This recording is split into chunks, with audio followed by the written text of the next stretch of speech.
Hello, my name is Alan. My pronouns are he, him.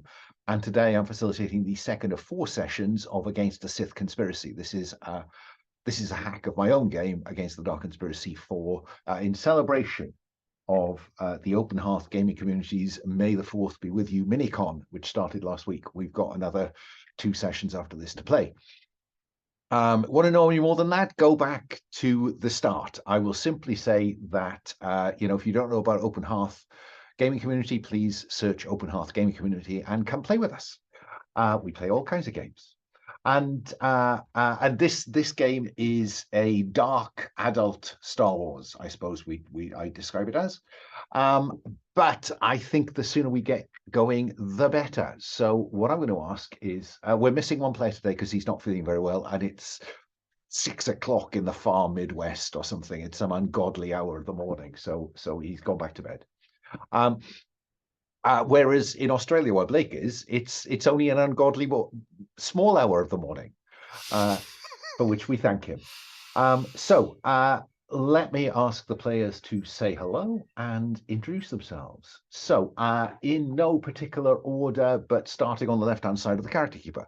Jason, say hello, tell us about your pronouns, and introduce us to the character you're playing. Hello, I am Jason. I use he, him pronouns. I've been sick this week too, so I probably have a deeper, even sexier voice this week. I play Kit Porin, the Wookiee, who uses he, him pronouns. He is big and strong and deadly combatant, and he's also good at research. And he's very interested in trying to figure out why his good friend Malabaka is missing. Enough said. Let me move along to Will. Say hello, tell us about your pronouns, and introduce us to Van. Oh, you are muted. Take a drink. Yep. My name is Will. My pronouns are he, him, as are those of Van. My Force-sensitive ex-bounty hunter turned operator, who is on a mission of vengeance against the Moff who sold his family into slavery. What better way to spend your time?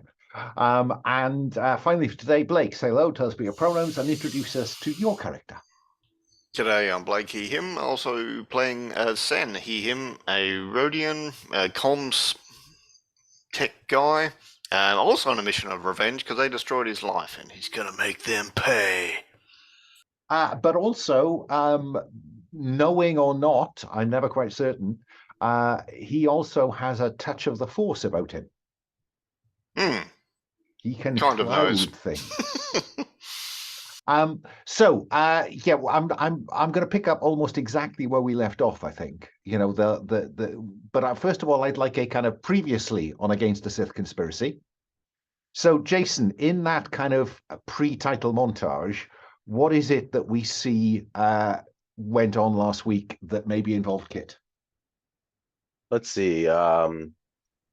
We saw Kit ripping into the wiring of the floor when we were attacked and releasing the fire retardant spray and throwing a Wookiee at 2 other enemy combatants. Yeah, we saw Wookiee on Wookiee violence. Van, what highlight do you want to put in the pre-title sequence? Leaping from a window onto a speeder bike and a speeder, and then like the whole pinwheeling through the air as someone falls off, and then we cut away. I like that. And finally, what about you, Sen? Setting off all the garbage compactors and running the hell out of the building. Yeah. In an effort to cause a distraction, causing a significant explosion, and it is that explosion from which Van emerges, force leaping onto the back of a speeding speeder. Fine. And I think we'll also see the character who's not with us, who's not going to be here in person today, Halo Vasari, who I think we will see most concerned in the aftermath of that explosion with the damage done to her rather nice leather jacket. Let's cut really back to the ship. We've not defined the ship yet. We will if it matters. But yeah, you have a ship.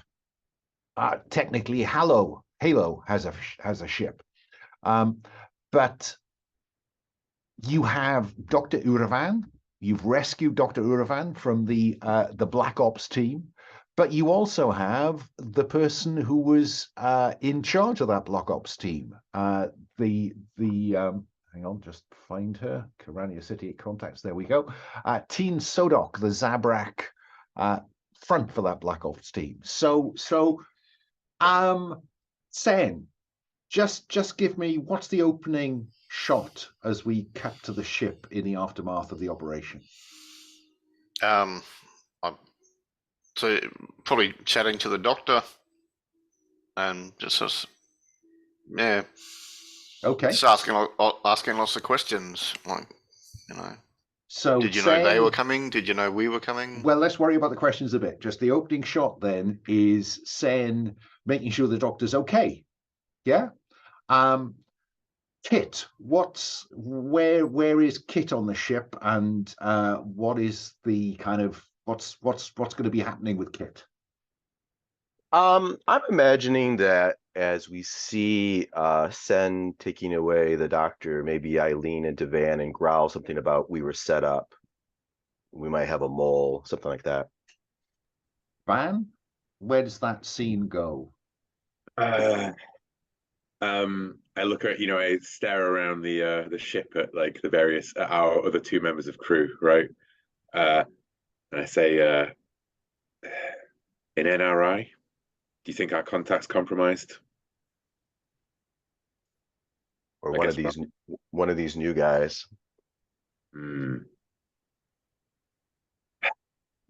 I'll keep an eye on the Rhodian. Okay, I'll keep an eye on the other. You're not worried about the Astromech C3R? Well, that's when the camera pans over and dun dun to the C3R Right. as his eyes turn red, right? Like, yeah. You do have Teen Sodok secured. Where is Teen secured? Van? I'm tempted to say the boot of the land speeder still. Which is sitting there in the hold of Halo's ship. Okay. Yeah. And yeah, we hear this go boom, boom, boom, banging on the boot of the speeder. Where do you want to start? Do you want to start with Teen Sodok or with Dr. Uravan? Sen, what are you thinking?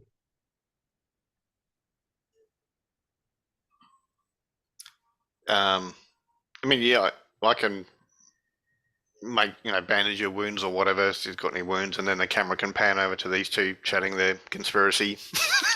Yeah, but I'm just curious whether we're going to start this episode with some questions for Dr. Uravan or with Teen, or are we going to intercut between them? I like the intercut between them, actually. So let's have you start with Sen, asking the doctor some questions. What do you want to know that the doctor might know, Zen? No. Did you know they were coming? Did you know they were coming? Why are they after you? That seems a very reasonable set of questions. Let's have you roll to investigate. And remember, debrief precedes interrogation, and debrief precedes downtime. So, you could be very nasty to Dr. Uravan and try to drive down your stress. I'm just putting that on the table as a possibility. Because your stress is currently 5, Sen. Yes. And I don't think he's going to hurt them, but he'll certainly threaten and imply that he may hurt them.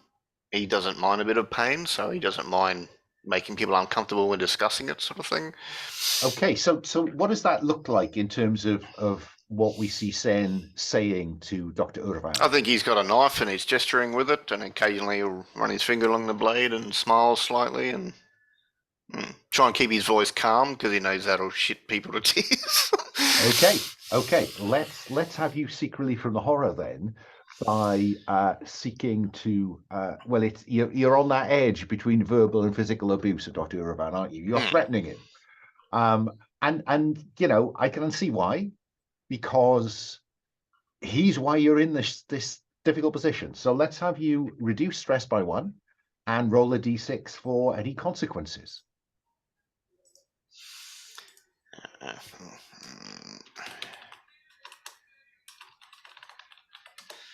Didn't even spell my name right. That'll do that one. 4.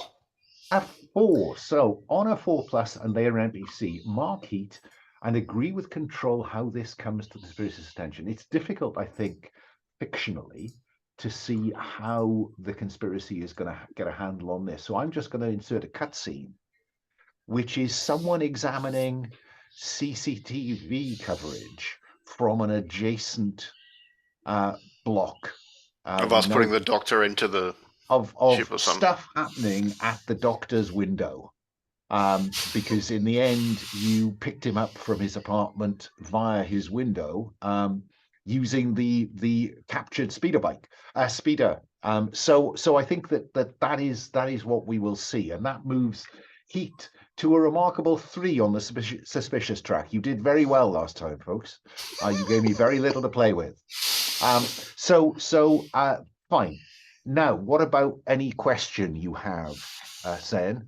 Yeah, why are they after you? Did you know they were coming? Did you know we were coming? What do you roll know? To investigate. Is there a relevant expertise at play here? I'm struggling, I'll be honest. Probably concealment. I'm used to people hiding things. Remember, that's a force. So you might. I might tell you if he's lying to you, but I don't think it's going to help you with an expertise. Yeah. All right. No worries.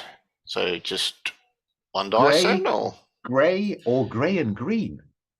Yeah. You can always have the stress dice. No, I'm trying to get it go the other way. Okay. All right, grey it is. Let's go. A 3. Gee whiz. I will mark heat for that failure. Thank you. But you will get the basic information, which is that he knew he was expecting, or he was frightened someone would come after him. But he wasn't expecting them. He wasn't expecting you. He's not sure, given the attitude you've taken, whether you are good guys or bad guys. He is shit scared and just clams up. Okay. So he won't say why someone's after him. He won't say. No, because you rolled a 3. Yeah. So you don't get to ask that question. What you know is that he doesn't know whether you're good guys or bad guys. He is clearly frightened that he has been captured. Yeah, I can't turn around at this point and say, trust us when I've been playing with a knife. That doesn't work. Exactly so. Let's cut back to the speeder in the hold. And I'm curious, Kit, are you involved in any interrogation of Team, or are you going to leave that to Van, or are you excluding him from that conversation?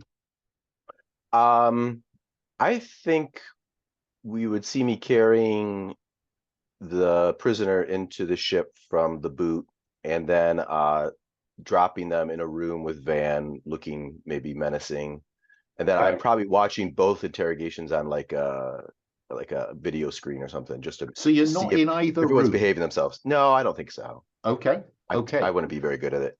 So I like the idea of like the blackness of the speeder trunk opening up, and then there just being a Wookiee like reaching in and pulling you out. Van, you have Teen Sodok still bound, I guess, on the floor.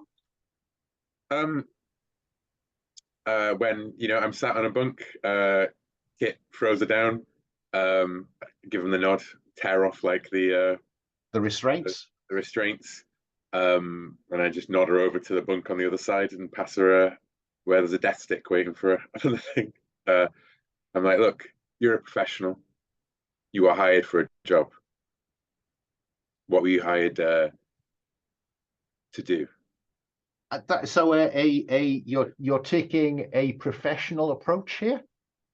I think what I'd like to say that I'm doing, right, is that I'm going to interrogate her, and I was hoping to maybe try and use my untrained talent as a investigate role here, as in Jedi Force sensitive people can tell when they are being lied to.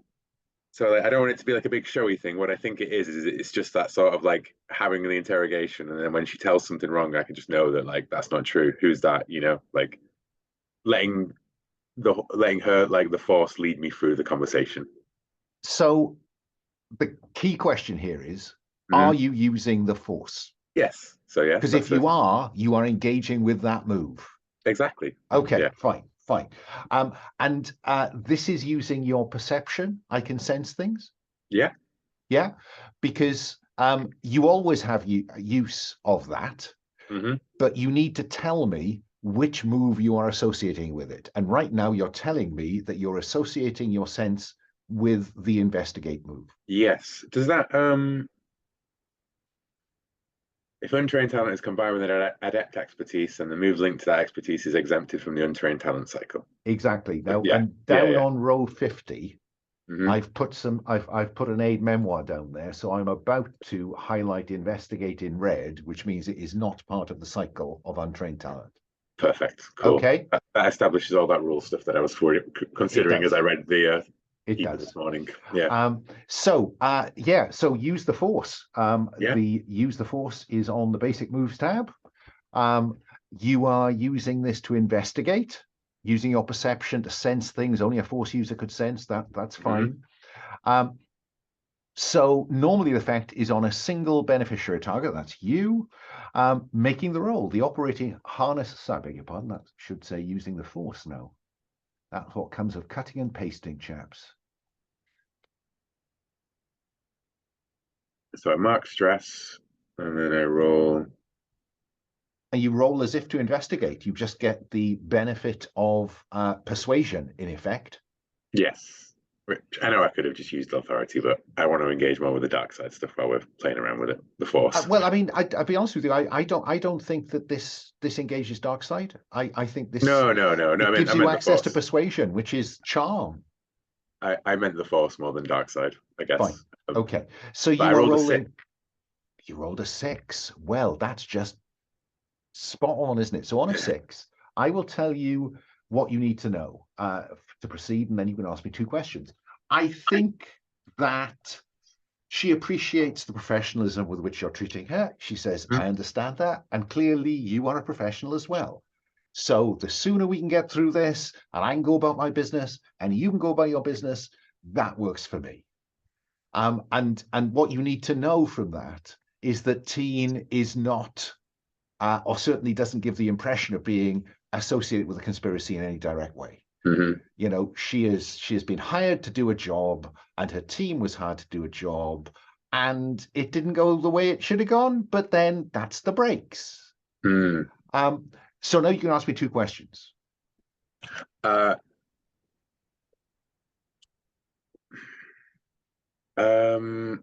hired her, I guess, is the major one. Because it occurs to me, you know, I think Van's, you know, someone paid you to keep this under the radar, you know.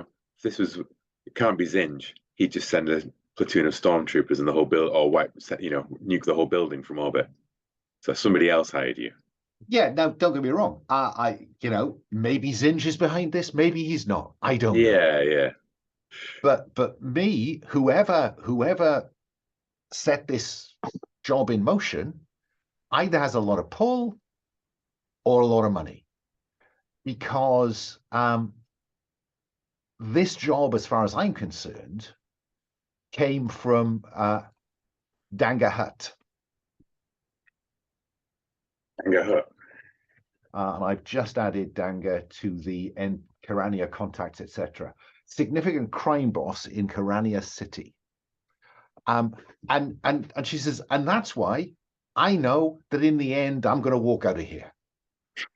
Because I know that you will not want the Huts, and in particular, that Hut, on your tail. I mean, he set us up against you. He's already on my tail, or I'm on his. So I wouldn't rely too much on that. Well, you know, time will tell. Well, I have an additional question right here. You so do. We're going to Danga Hut, but I'm more than happy to cut over to the next. Fine. You know what I mean? Cut back. Fine. Jason, if Kit has any point of interjection in these switches back and forth, feel free to weave them in. Okay, Sen, you've had your crack at Dr. Uravan. He's closed down. He's closed to you now on that failure. So what do we see you doing, if anything? I might say to Kit, look, you know, he's Rodian proof. He ain't talking to me. If you want to have a chat, yeah, he knew someone was coming. He didn't know what, but he won't really sort of tell much. If you want to have a go, be my guest. What do you think, Kit? Sure. So I probably come in, I duck into the room, and Oh, and you see Uravan kind of back into the corner. mhm. Because you know he saw the Wookiee in the corridor outside, and he saw you loom at his apartment door shortly afterwards. So you know he's assuming threat in this, I think. Remind me, Blake, did we learn anything yet from him? I don't recall. Just so he knew someone was coming, so he knows he was doing something risky, but he wouldn't let on what. Right. So I'll just try to take like a soft touch with him, really. Be like, look, we're gonna keep you safe now, and you know, we're with the rebel. I guess we're not. What's the timeline now? We're not in the rebellion. You are post-rebellion. This is so the like the New early Republic. years of the New We're Republic. the Republic. Yeah. Okay, so we're with the Republic, and you know, we're extremely competent, and you know, this is really your chance to save yourself, but you need to help us if we're going to help you. So it sounds like maybe like a persuasion kind of thing, which I'm not really good at. But yeah, I was going to say that's not really your strong suit, given your No. specialism is I'm dangerous. sure. So I think this is the grey dice and the green stress dice if you want it. Before I forget too, I think I'll spend a couple intel to get my stress down. Can I do that Okay, now? you can. All Your right, I'll stress is spend- currently 4 or more, I've got so you can 5 spend intel, so I'll spend 3. get it Well, down. no, you can't do that because you Oh, can only okay. spend when it's 4+. So you can spend 1 Oh, intel. isn't that during a mission, Ah, or is it always if it's only that's 4+? a good question. Let me just check. I thought- remember seeing that somewhere. During the operation when their stress is 4+, you can reduce it with intel. During downtime, Oh, you can't do reduce it. stress as they realize that Yeah, you're knowledge is not in power. downtime yet. You're in Oh, okay. debrief. Okay, There's also So actually, you mechanically very can't little spend it point. in debrief. I let you spend 1 that you could have spent on when we were still in the operation. okay, I'll do that then. Yeah. Okay, so I'm down to 4 intel and 3 stress. Yeah, I'll roll the stress dice, sure. Okay. So just the 2 dice, gray and green. And there's a 3. Wow, you are doing me so much good today, guys. We just went from suspicious to alarmed. And I think we will see whoever was in that darkened room looking at that video footage is now skimming through, you know, camera footage of speeders, you know, trying to spot where this speeder was heading. But yeah, on a 3, you're not going to get much more out of him either. I think that you know that he was expecting someone. I think he's going to conclude that given he's been interrogated by a Rodian and a Wookiee, that this is not Zinj, and this is not any kind of Imperial employer. So I think his assumption is that you've been sent. Yeah, I think what he will say is, look, I paid everything I could pay, you know, to go to ground here. You guys, you can't just take me from my apartment. I was told that I was going to be safe there. You know, I thought the Hutts were honorable about this kind of stuff. That's never honorable. I don't know where you got that idea, but Well, money changed hands.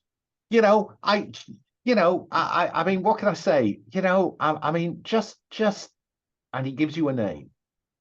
Okay. Talk to Jorgo. Dr. Jorgo. I've added Jorgo to the NPC and contacts tab. And I don't get any questions when I get a 3, right? You don't, I'm afraid. Okay. Okay. Just to remind people that they can always buy a reroll. They can always buy stuff contract. with, you know, there's always that possibility. That just costs you stress. Or at the end of this, I'll allow you to spend intel to fill in some gaps. But let's run through how little you get before we Okay. get there. So cut back to Teen and Van having their "we're professionals" conversation.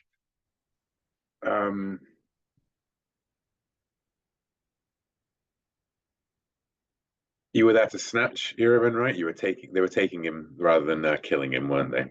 Or, Yeah, Yeah. absolutely. Yeah. Yeah. No, I mean, you know, I'm no assassin. Mm, You know, people employ me to do things that are, you know, calm. calm, collected. And let's be fair, it would have been calm if you hadn't turned up. But you knew we were going to turn up, didn't you? Well, yes, we did. And how did you know that? Well, is that your? That's my question. Yeah. That's your question. Fine. Yeah. I may or may not add another one if you consider this to be really just a bit weak sauce. Yeah. But she said, you know, I like to know what's going on, okay, and I like to know if there are going to be anybody, if there is going to be anybody else on the job. I'd like to make sure that not in the right place at the right time. And so one of my team, Deniger, had some contacts in the Metroplex security team, and so he paid them to give a particular answer to a particular range of questions. Oh, yeah, I forgot we cut away to that in the last session, didn't we? Which is why you might consider that to be weak sauce. Yeah. 6. I suppose I think in my head I was wondering, like, how did they even know? But then I suppose that's a reasonable thing that they would do anyways, right? Like, if anyone's asking about. It's precautionary, isn't it? Yeah. It's their spending stress to call on a contact to provide a bit of cover. Well, then I tell you what, it seems as though she's a flunky for a crime boss who's the actual contact, right? Like, so she's a cutout, essentially, right? I want to be clear here. I'm no flunky, okay? Mhm. I work for anybody who'll pay. Yeah. On this occasion, Denga Hut had a job wanted doing. I was very happy to do it. Then I think my actual question, if you allow me, is actually to be about tell me more about this Danga. Yeah, fair enough. I think, you know, significant crime boss in Karania City. Yeah. I mean, maybe more like where were you supposed to make the handoff kind of thing? Yes, know? fine. We would make the handoff, and now I will refer you to the Karania City tab, wherein there is a map. I was to make a handoff in the Neon Quarter. I'll be honest with you, he doesn't. I don't think that's where you'll find him. If you're looking to just cash in and take the contract out from under me, I think that's unprofessional, but I could understand why you might do that. But yeah, I mean, you win, I lose. You know, I walk away in return for the detailed address of where I was going to make the drop off. Yeah. Does that seem fair to you? It seems that your life seems like fair payment. Yes. I'm glad we could come to a business arrangement. And the speeder. And the speeder. Oh, come on, it's a hire car. What was I going to do? Well, they'll track it down sooner or later.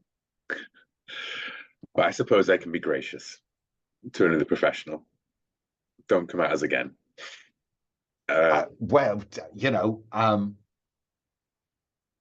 whether I can make that kind of guarantee, I don't know when our professional paths may cross again, my friend.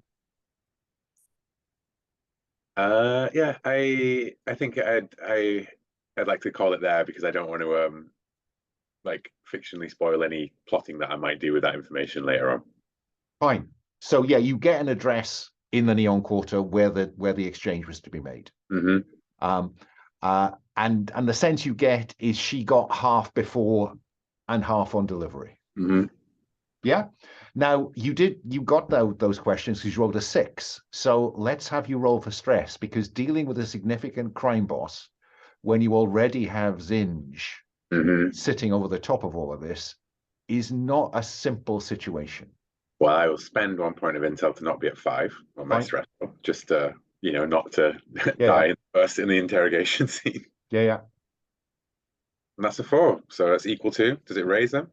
No. Oh, stays. Okay. So, not a hugely productive interrogation of Dr. Uravan, but I'm assuming that we see Teen climbing into the speeder and leaving. This is what I mean. I don't want to. I want to put a pin in that for now, because Let's put a pin in that. We can spend intel on perhaps to do stuff with that. Now, Van, do you want to have a crack at Dr. Uravan?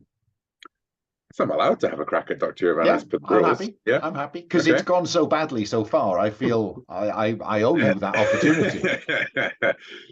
I was just going to spend intel to do much the same thing, which feels maybe perhaps more mechanically true. Okay. In terms of, I appreciate the gesture, but I have intel to spend. Let's spend it on that rather than Okay. just these two failing so badly at interrogation. So you spend the intel, and my assumption is that in the small talk with Teen, you get a couple of tidbits. Yeah, or what I'd like to do is, can I spend the intel to I want to find out what he knows about Okay. what is it that he's in, why did he go into hiding in the first place? Like, Fine. Well, look, I mean, let me roll to investigate and then top it up.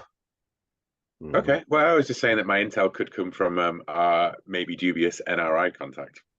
No, I'd much rather this Okay. this because that Sure. handler gives you jobs and then is Yeah. So roll to investigate. Yeah. Are you going to engage with the force again, or are you going to fall back on authority? I'm going to fall back on authority. I think I'm going to give him the rundown of this is a dangerous. We're the best there is at what we do, and what we do isn't pretty. This is a dangerous game that you're playing here, Doctor. He won't need much convincing because Yeah. he's just had a Rodian threaten him, and then a Wookiee. Yeah. Look dangerous. So go ahead, roll with authority. Stress dice if you want it. Always there. I'm going to include my stress die.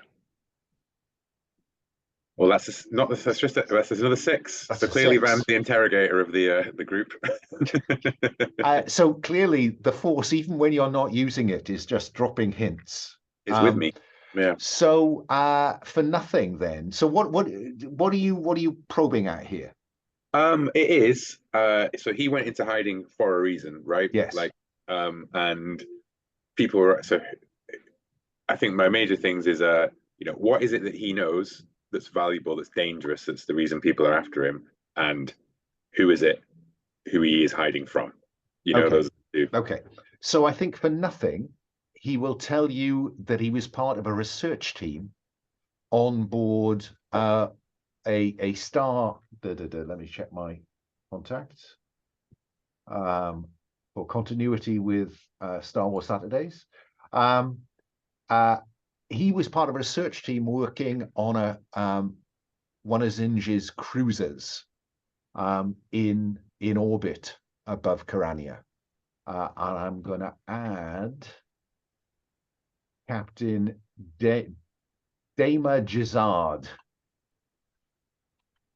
Oh, wrong one. Sorry. Take that one back. Try that again. There she is. Captain of the Grav Hammer, a Gazanti-class cruiser in orbit over Karania. Keeps her ship locked down. Honor and duty are my life. Yeah? So that's where his research team was working. Okay. You get that for nothing. Yeah. Now you got 2 questions. you know, and what did you find out? What did you learn? What did you do there that makes you so in demand, Doctor? That makes you so scared? He was working, or the team was working, funded by Zinj. They were extracted from an Imperial science station when it all went to shit. And they were engaged in a project around stealth technology. The ability to add stealth technology to Imperial starships. In the first instance, TIE fighters. It is to be a Star Wars nerd, cloaking technology is very like rare and complicated in Star Wars. Like Indeed. That's why they had this is potentially very valuable. But that's the answer to the first question. Okay. Well, I suppose then that's the knowledge, that's what he was working on. I think I need to know then why did he go into hiding? Because someone approached me and told me that if I didn't come quietly, they'd come and get me. So I ran. What? Someone, if you didn't come quietly? A member of Zinj? I don't understand. Somebody wanted to get him away from Zinj, right? So he's working for Zinj on board the Gravhammer, and he gets an approach that says, come quietly, just walk away. You do a week's leave, walk away, and everything will be fine. You didn't tell the stormtroopers, the bucketheads? No. Why not? Because they wouldn't believe me when I said that I wasn't involved in with somebody else. Do you know how paranoid Zinj and his people are? Well, I guess they're definitely after you now. Well, yeah, and I want my money back from Jorgo. Nice. Okay. I think that's enough of an interrogation for those two questions there. Now, does anybody want... Well, you've got a 6. So I think now the idea that whatever he knows, his prototypes and whatever else are on board the Gravhammer, and that it is possible that both Zinj and somebody else is looking for him. I think that's why you're going to roll for stress.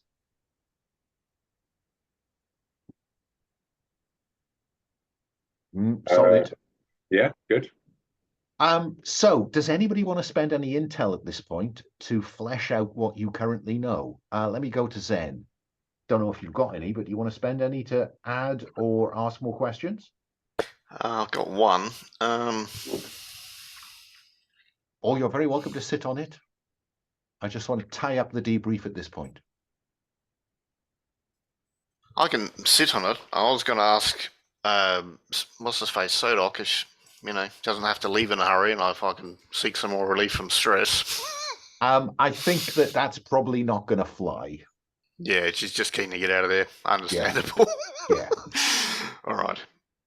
So yeah, I'll sit on my intel. What about Kit? Do you want to spend any intel to flesh any of this out? Or Yeah. you want to wait? I do want to spend some intel to get more information, but also I want to spend an intel. This part about the debrief, the fate of a prisoner. It sounds like we're gonna let team go, right? No, so like this is the bit where I was thinking, right? Is that like we could use that and Dr. Uravan even if we wish to pursue Dango Hut, the crime boss, and who hired him, right? Because what's his connection? Because we have the target, the package, and we have the person who's supposed to deliver it, right? And we can spend intel to make it, to set ourselves up in a better position of like, we can especially use that to compel Teen or to hack a comlink or whatever to say like, I've got the package, meet you at the Neon Quarter, but it's us. You know what I mean? Like we can do our ambush, our trap and stuff with that. I'm just saying it's on the table. The second we let her go, we can no longer use her against the conspiracy. No, but right? if I'm not much mistaken, I think what Jason's suggesting is that he could spend intel in order to fictional cover for the prisoner's reinsertion into the conspiracy as a mole. Or that was Yeah, we could do Okay. that. Yeah, okay. Would that fit in your plan? Yeah, sure. Because what that Yeah. would mean is that Teen is available as an information contact. Perhaps, she just does it Well, for the then, money. hang right? on. Let Jason make the Yeah, decisions. It's his intel to spend. Yeah. I was looking at the middle one, spend intel to say how they incriminate the prisoner with a conspiracy, but that would work against what Will's saying. So, insert them as a mole, then they become a contact. Yeah, let's do that. That sounds interesting. So I will spend an intel. And then write Teen Sodoc into your list of contacts Okay. as an information source. Teen Sodoc. Okay. And then lead me through the mechanics of this, but what I was thinking maybe, I've gone back and I was watching the screens, and as they mentioned these different people, I'm pulling them up and on the records, the available records, to try to link them all together. And I don't know if can you spend an intel to figure out or get a clue as to who's the puppet master behind all of this? You I certainly get a can. yeah, I'm thinking there's a suspicion that maybe there's a Sith involvement of some sort. Well, you can spend an intel to declare fact. Okay.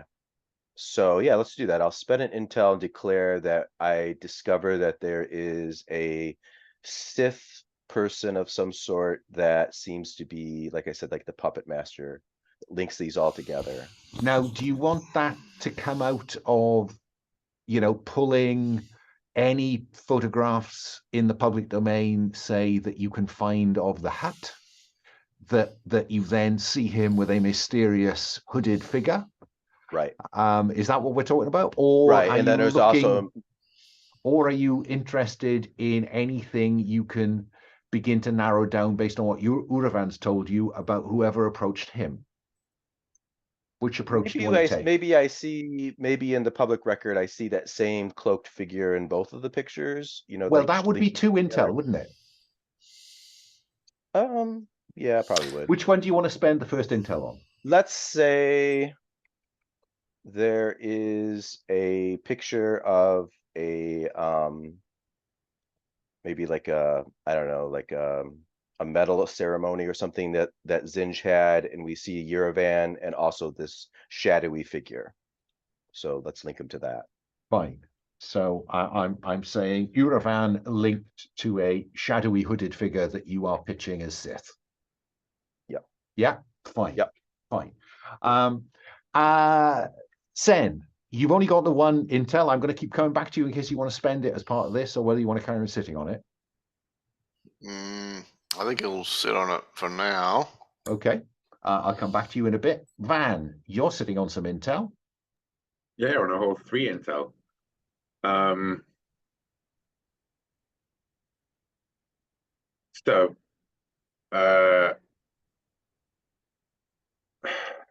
So he was hidden by the Hutts, but then the Hutts sold him out, right? He was hidden by Jorga Hutt. Jorga Hutt, a rival. Denga Hutt sent a team to get him. So there may be some Hutt on Hutt action here. Yeah, 2 different. Then maybe so. How could I spend an intel to establish that that this is the conspiracy? Is that this conspiracy tried to get into the Grabhammer, sent the Doctor fleeing, rabbiting. The Doctor went to ground with one group of Hutts, so the conspiracy hired another group of Hutts, or compelled another group of Hutts to come after. I think I'm prepared to have you spend that intel to just put your ear to the ground, and work out what the relationships between these 2 Hutt families. And Jorgo is subservient in theory. He owes some fealty up to the more potent crime boss. But equally, Jorgo is interested in branching out. He feels that he deserves more than Metroplex 13. Right. So the crime Does- boss of Metroplex 13 has a side business, but the Dango the Hutt may or may not approve of, and was willing to compromise. Essentially, yeah. Can I Right, just what was ask that? a question?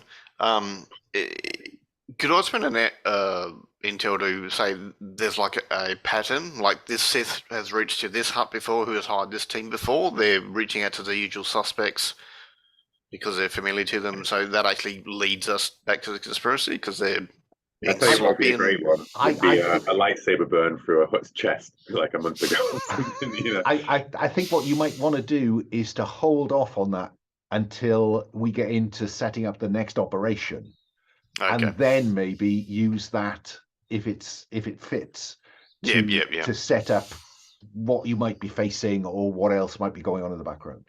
No worries. It is 10 to the hour. I'm gonna call a break because my doorbell's just gone. Okay. So back here on the hour. Yeah. Brief.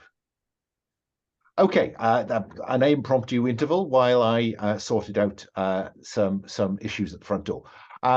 But we are still in debrief, and my question remains on the table whether anyone wants to spend any intel. So let's go, Kit. So, is this the time, and should I spend an intel to move my anchor from missing or to unmark that box? No, I think that'll come. You'll have that opportunity in downtime. I think. Oh, we're not in downtime. Oh, Yeah, this we're is debrief. Okay. debrief. I'm just. If we're done, I'll happily tie up debrief and we'll move on. Okay, I'm ready. Okay, so in downtime, you can just check. You can spend intel to reduce stress, to reduce heat, to recover an anchor, to reassure contact. Blah blah blah. So and of course, there's a list of at any time.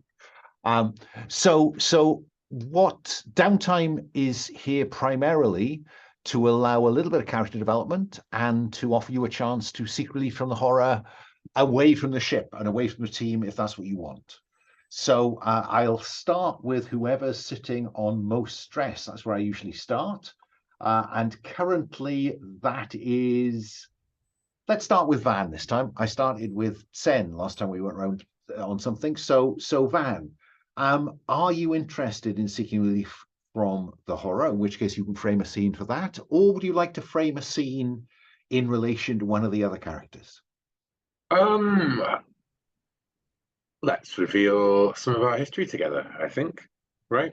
Okay. Interesting. You know what? Let's I wonder if reveal some history with Sen. Okay. And in order to reveal history, you need to declare to me whether Sen is the member of the team that you feel you care most about or care least about. I think it unfortunately it's care least about. Okay. Yeah. So that's all good then. Oh, that's all right. There's an error has appeared. Yeah, I was just looking at that. That's odd. It's because it's betrayed. I don't think revenge is a valid. No, I know. It's been edited. Hang on. I was just going to say I can't even see revenge on my There you go. options either. Oh, really? Yeah. Well, just as well you didn't choose it. Yeah. Well. Yeah. Well, it is revenge. It's just framed in a different way, right? Yeah. So put Sen down as the person you feel you care least about, and frame the scene for me.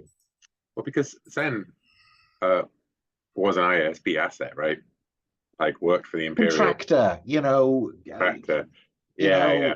A desk jockey somewhere in an organization that was happening to monitor the communications of innocent civilians on behalf of the ISP. That might be true. Yeah. I mean, Van's not, he's a former bounty hunter.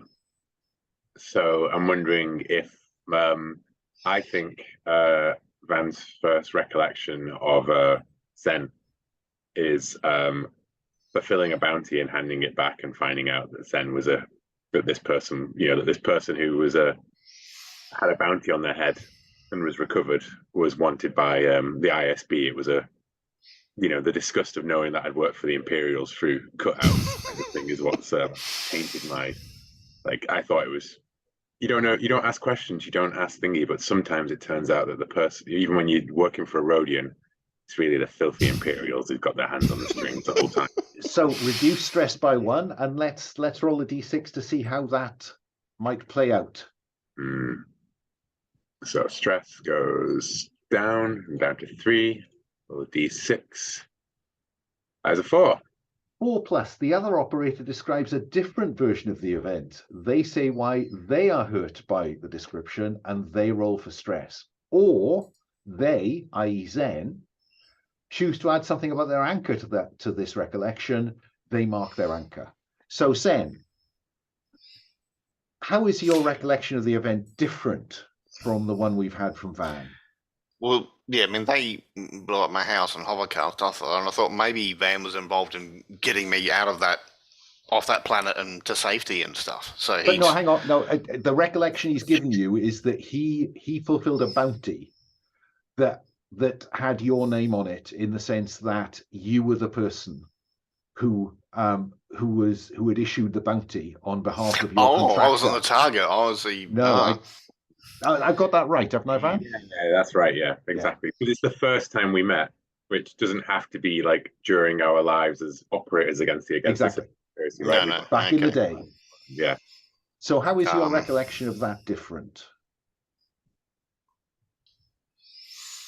Imagine a guy looking as though he was about to kill you.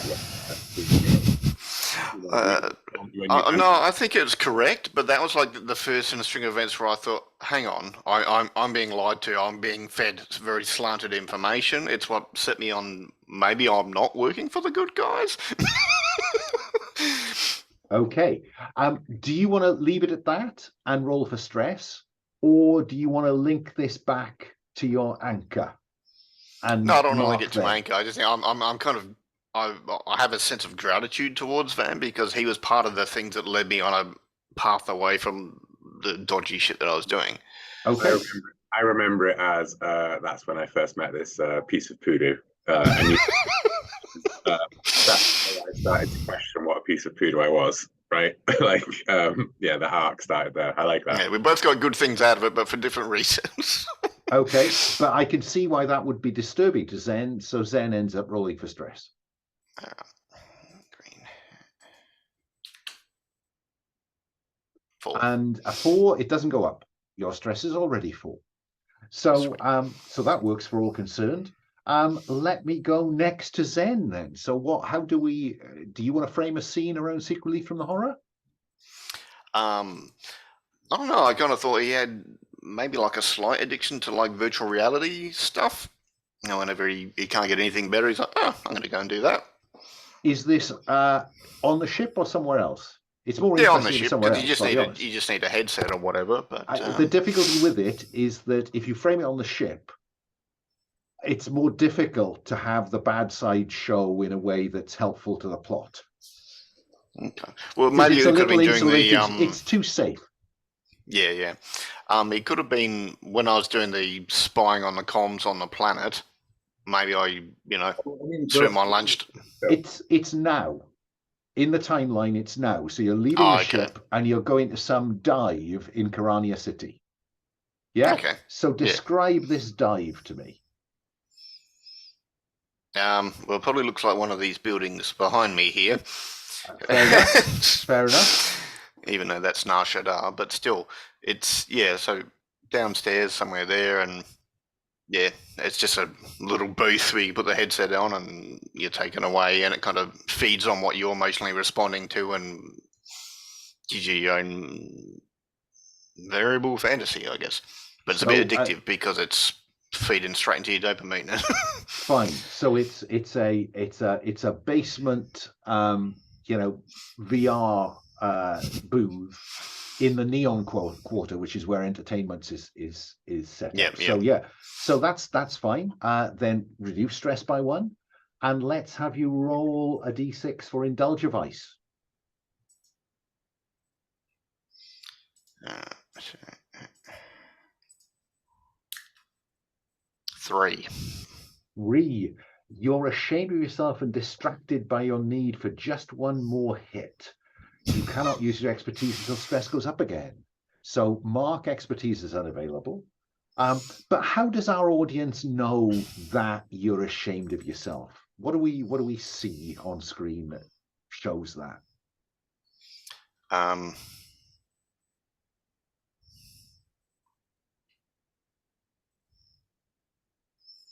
don't know. Maybe he's got his knife out and he's threatening people. He got off his chair and he's right. Does this turn into seek relief from the horror for behaving badly? Yeah, why not? Okay, reduce stress by 1, and let's have you getting a bit violent with people, the guys who run the booths. So roll a d6. Let's see how that goes. What's the worst that can happen? 2. That's the perfect result, because on a 2, your inadequacy is clear to everyone. You cannot use your expertise till stress goes up again, but you're already in that hole. So that's a freebie. But we see something around Sen's kind of volatility when he's a bit high. Yeah. And he gets thrown out of the club. Indeed so. Indeed so. What about Kit? Does Kit want to seek relief from the horror or frame a scene in which that's possible? Yeah, I want to do 2 things and try to do them 2 at the same time. Okay.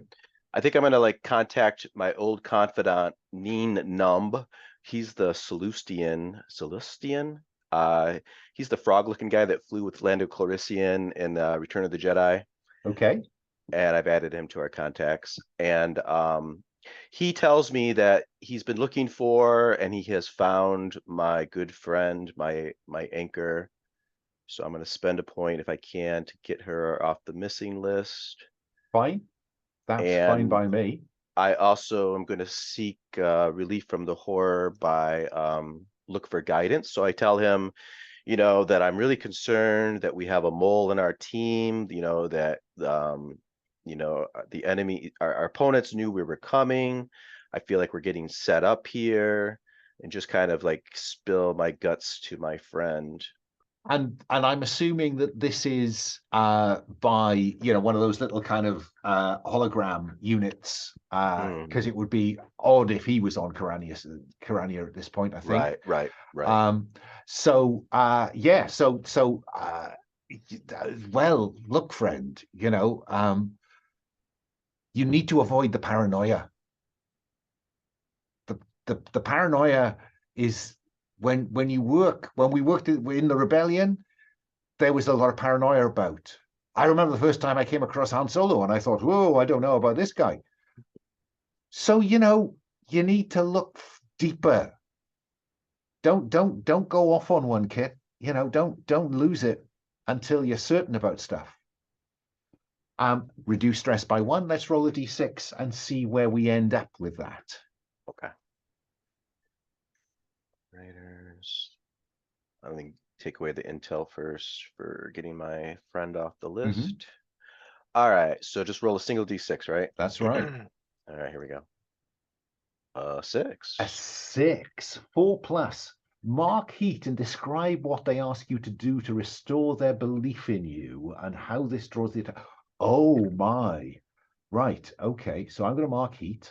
Oh, it's getting quite interesting on the heat front.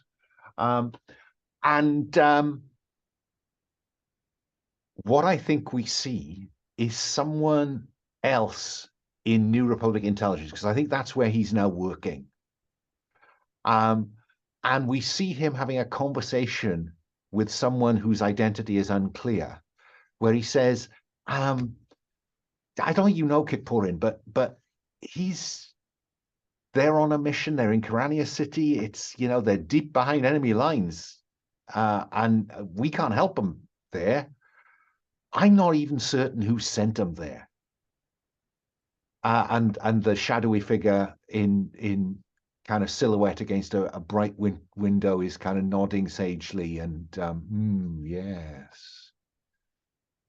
And that's evidence that there perhaps is somebody inside NRI who's connected to the conspiracy. Okay.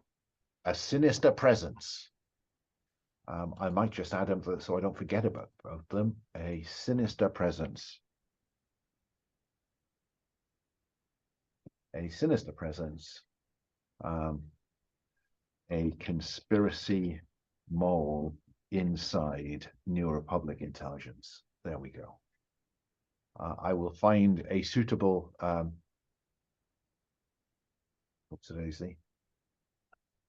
suitable uncertain picture of them at some point. Anyone else want to go around again on a Seek Relief from the Horror, or would you like to set up a scene with another character that might give us a bit of insight, even though it has no mechanical weight? What about you, Van? I started with you. I might as well come round to you.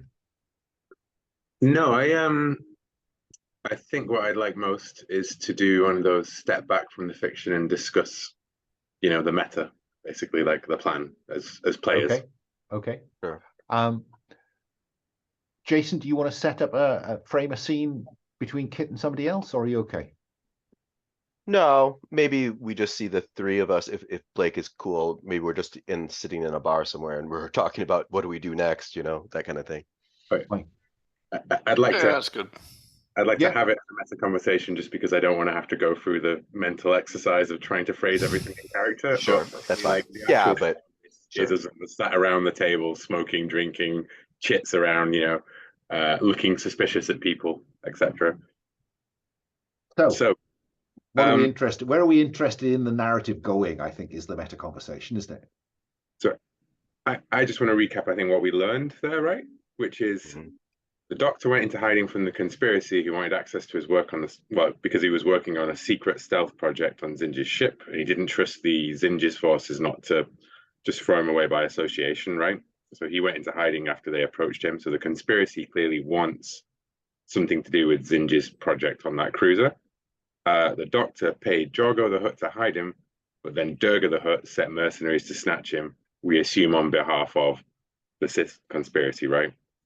So I think that, you know, as you know, Van is drawing it in grime on the table, right? Like in circles, linking it all up like the big mad conspiracy map. That the conspiracy wants Zinj's stealth tech or whatever Zinj's working on that ship, right? And as far as like the galaxy, the Republic goes, probably we don't want either of them to have whatever's on that ship, right? Because it must be important. That's my view of all of it in terms of like the plot, the what we learned. Now the question is, as I put in the chat, do we go after not Durga the Hutt, Danga the Hutt, sorry. Do we go after Danga, the guy who is clearly like working or affiliated with the conspiracy in some way? Or do we focus on the target, the goal, you know?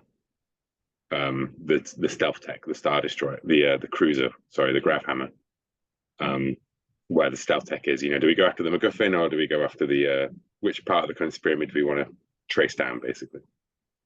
Good question. Yeah, I mean, we certainly can do both. We'll just do, you know, one after the other. I kind of like the idea of I mean, we've made a connection with this Teen Sodak, so maybe we use her to sort of be like, we've got the scientist to Jorgo, you know, but we want to meet with your boss or something, you know, to use him as a way to get to next up the ladder, you know, another step.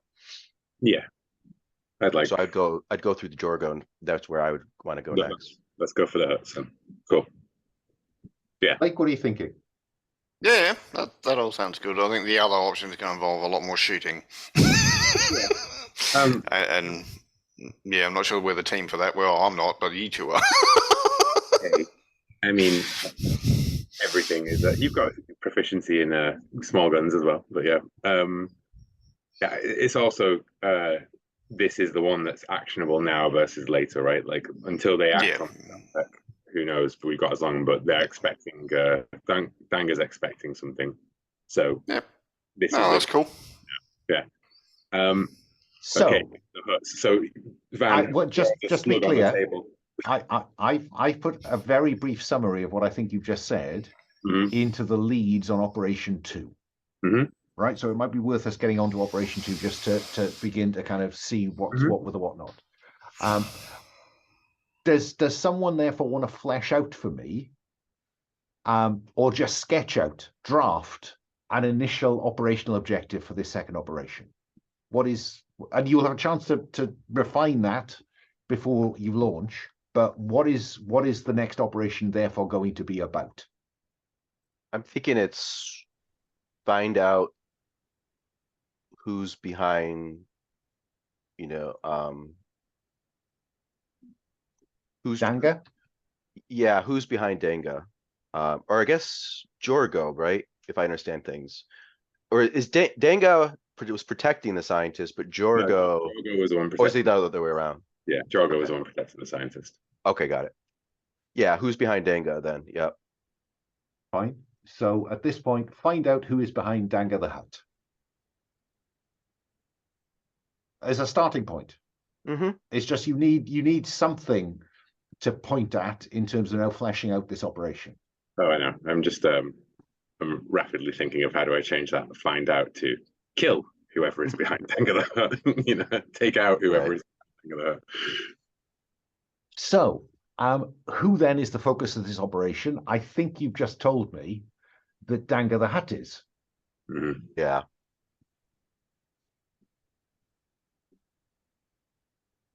Okay.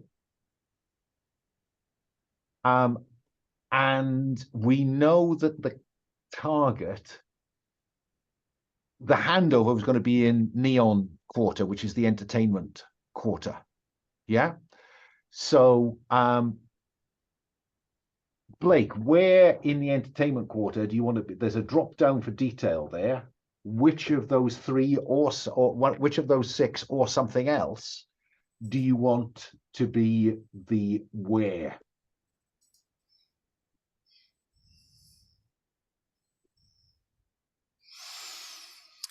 A gym. I don't think I've had a scene in a gym for a long time. Let's go with the gym. Okay. So some kind of exercise complex. Yeah. Okay. In terms of the basic opposition, I mean, certainly we can assume that that Danga, I get that right, is going to right. I'll retype the leads in a bit. Is going to be nameless organized crime pawns. But Jason, do you want to up the ante on this? 1 second. Let me get back to there. Operation 2, nameless organized pods, goons and leaders. Next up would be former stormtroopers, goons and leaders with heavy weapons, named mercenaries. Maybe named mercenaries. Maybe Okay. Denga's got some heavy hitters in his crew. Fine, make that drop down selection. And is it fairly obvious, Will, in terms of what they are doing?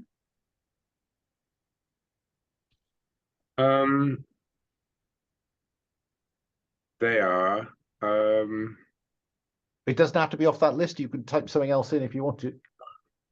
Well, no, actually, I think what they are doing is they're meeting their conspiracy connection. Aha. Because I think that this is not a handover per se to Danga. It is a much as like the bounty hunter's hand. It is a handover to whoever is pulling Danga's strings. You know, like. I mean, that would alter the who or what is the focus, because currently Danga the Hutt is going to be in this operation. Yes, but perhaps he's there to do so, to make the handover himself. You know, Fine. all I'm saying is that rather than the conspiracy connection is going to make an appearance. Yeah, that's fine. Like it's not we're handing it over and then there will be a time and then Danga will hand it over. It's all the same thing for plot, basically. Hang on, let me just finish retyping the leads.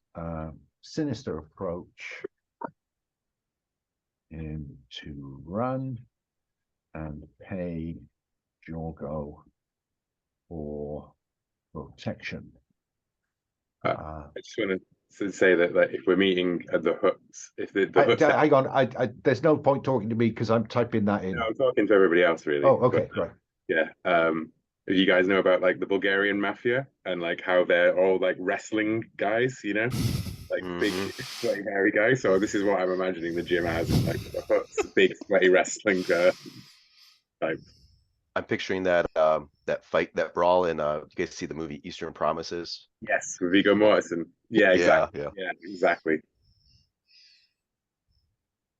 I have to see that movie again. I haven't seen it in a while.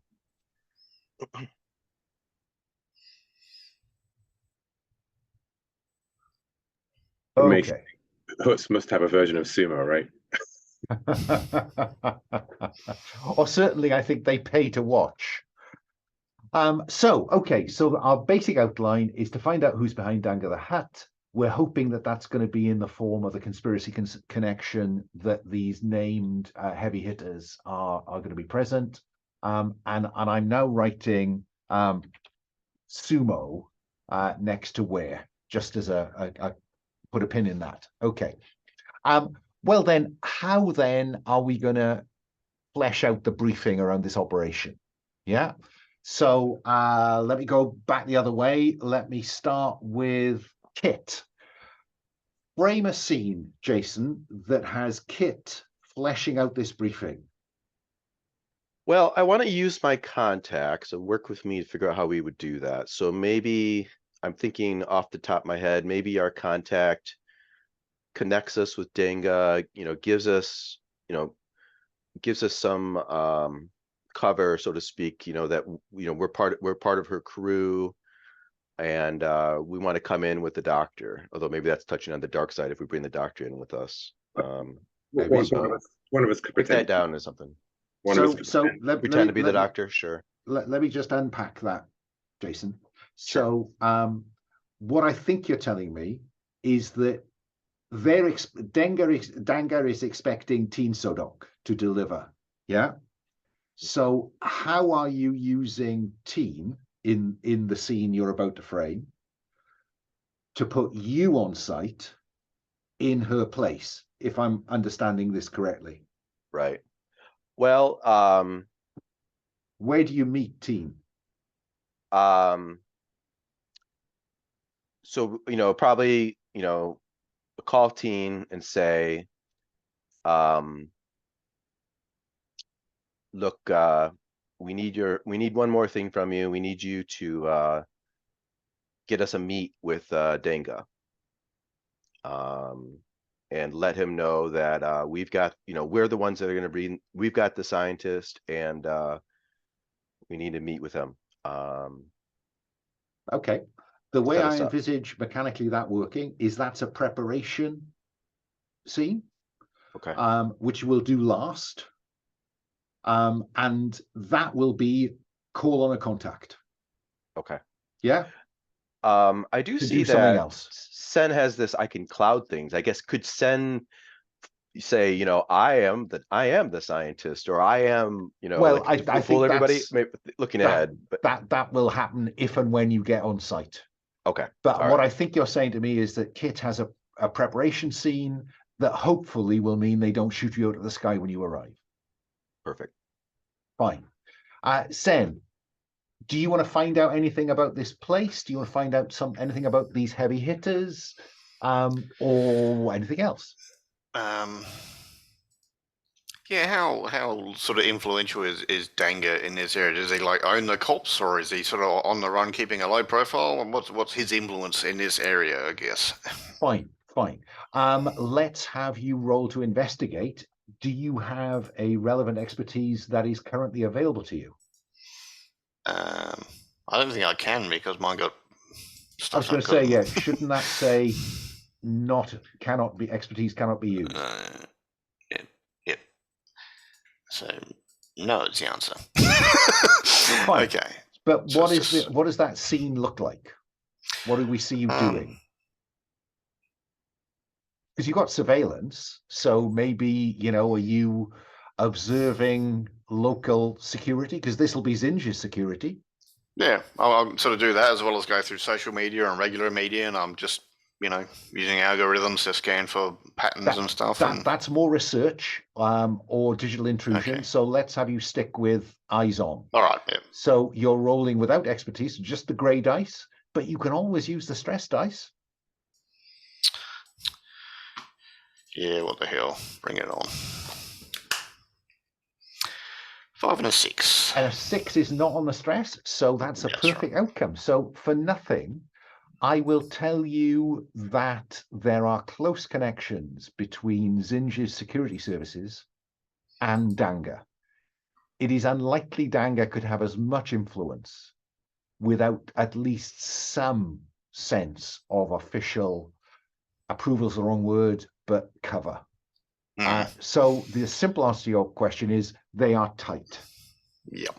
With right. certain people within Zinj's operation. So what I'm going to do is say Denga the Hutt, it has influence within Zinj's security apparatus. Do we know if that's a threat? Like, are they efficient or are they now you have half-assed? 2 questions. Now you have 2 questions. What do you want to know? Yeah, are they efficient? Is that actually a concern, or are they, you know, pathetic?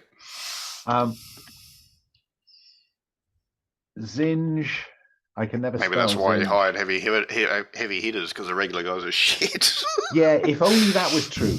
Damn it. Zinj rules with a fist of iron. His people are not subtle, but they are overgunned. So if they do get involved, it will not be careful. It will be heavy. Right. You have another question to ask? Do you want to sit on that as a reserve? Do they have a weakness? For example, do they not use technology, or do they not use vehicles, or do they? Bear in mind that Zinj's empire is a fragment of the Imperium. So stormtroopers, TIE fighters, walkers, anything that you saw in any of those movies, Zinj in theory has access to. Fantastic. Now I'm not going to take that as your question, because that's just general knowledge. Okay. Sit on that question, and I'll come round. Right, like this is Zinj's security apparatus that Dengar's got influence with, right? So they're the Empire, but what's the weakness of the people associated with Dengar would be a different way of looking at it, you know, not the Empire's weaknesses. Well, but sit on that 6. Sit on that second question. I'll come back to you for it once we've got somewhere else. So we know Jason is working on getting you a way in. Van, how are you going to frame a scene to move this briefing on? Well, we're going to meet. We're going to do the drop off. We're going to ambush them there. I mean, I think that I think I would like to do a prep action as well, to be honest, because I think there's enough of the operation to be in terms of we're doing the handover, you know, like. So what kind of prep action have you got in mind? Well, we've already arranged for that. I think my prep action is about probably going to be about manipulating that Zinj's security apparatus. So it's either they're not on site, you know, like the people who've been bought off can't back up the Hutts. Like it'll be us versus the Hutts rather than us versus the Hutts and the security people, or perhaps turning, you know, like the internal affairs against them or whatever, right? Because if this isn't going on with Zinj's sanction, it can be using his forces. It doesn't need to be his sanction, right? Fine. We'll come to that in a moment then, because it seems to me that what's on the board currently, so to speak, is all that's going to be on the board. So you have a gym location where there's wrestling. You know something about Dangar the Hutt's relationship to Zinj is security apparatus. You know that Dangar is going to have some heavy hitters, by which I'm implying that to be named contractors, similar to you. And the word is that there's going to be a conspiracy connection on site. That's it. Yeah? Okay.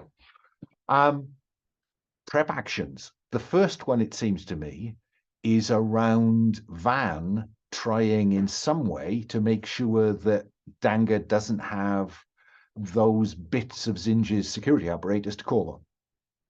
Maybe he expects to be able to, but we know he's not going to. So what does that prep action look like? What does that scene look like? Because I've got a fair idea what Kits is going to look like, but what does this look like with Van?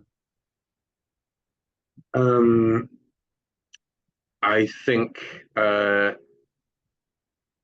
sitting down, at a noodle stall, right?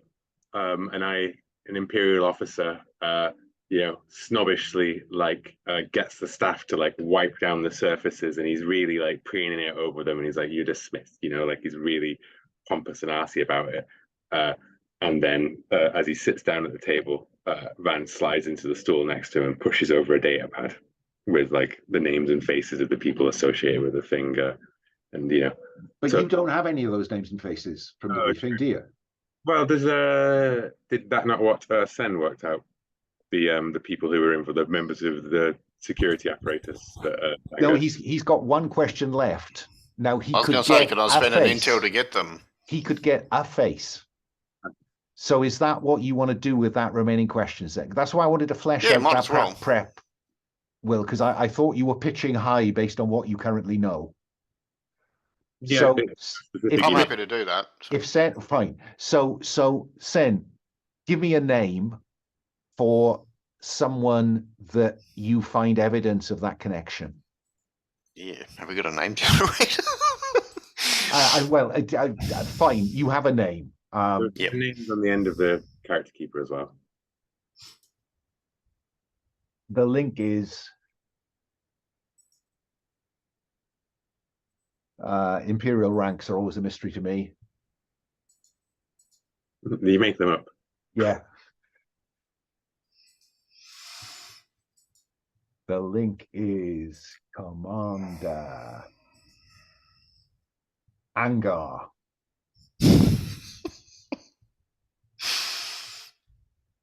There we go. Okay, the link is Commander Angar.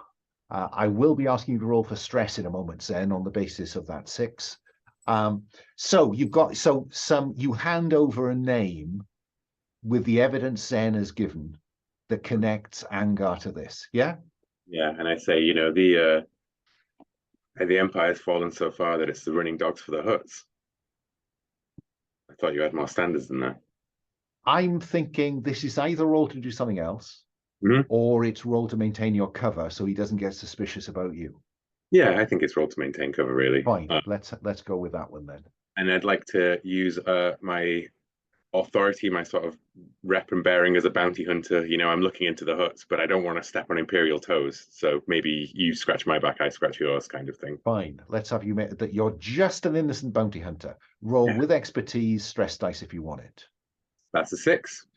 Ooh, whizzo. That goes brilliantly. Control would agree with you what extra benefit you get. So I let you tell me what the fallout is.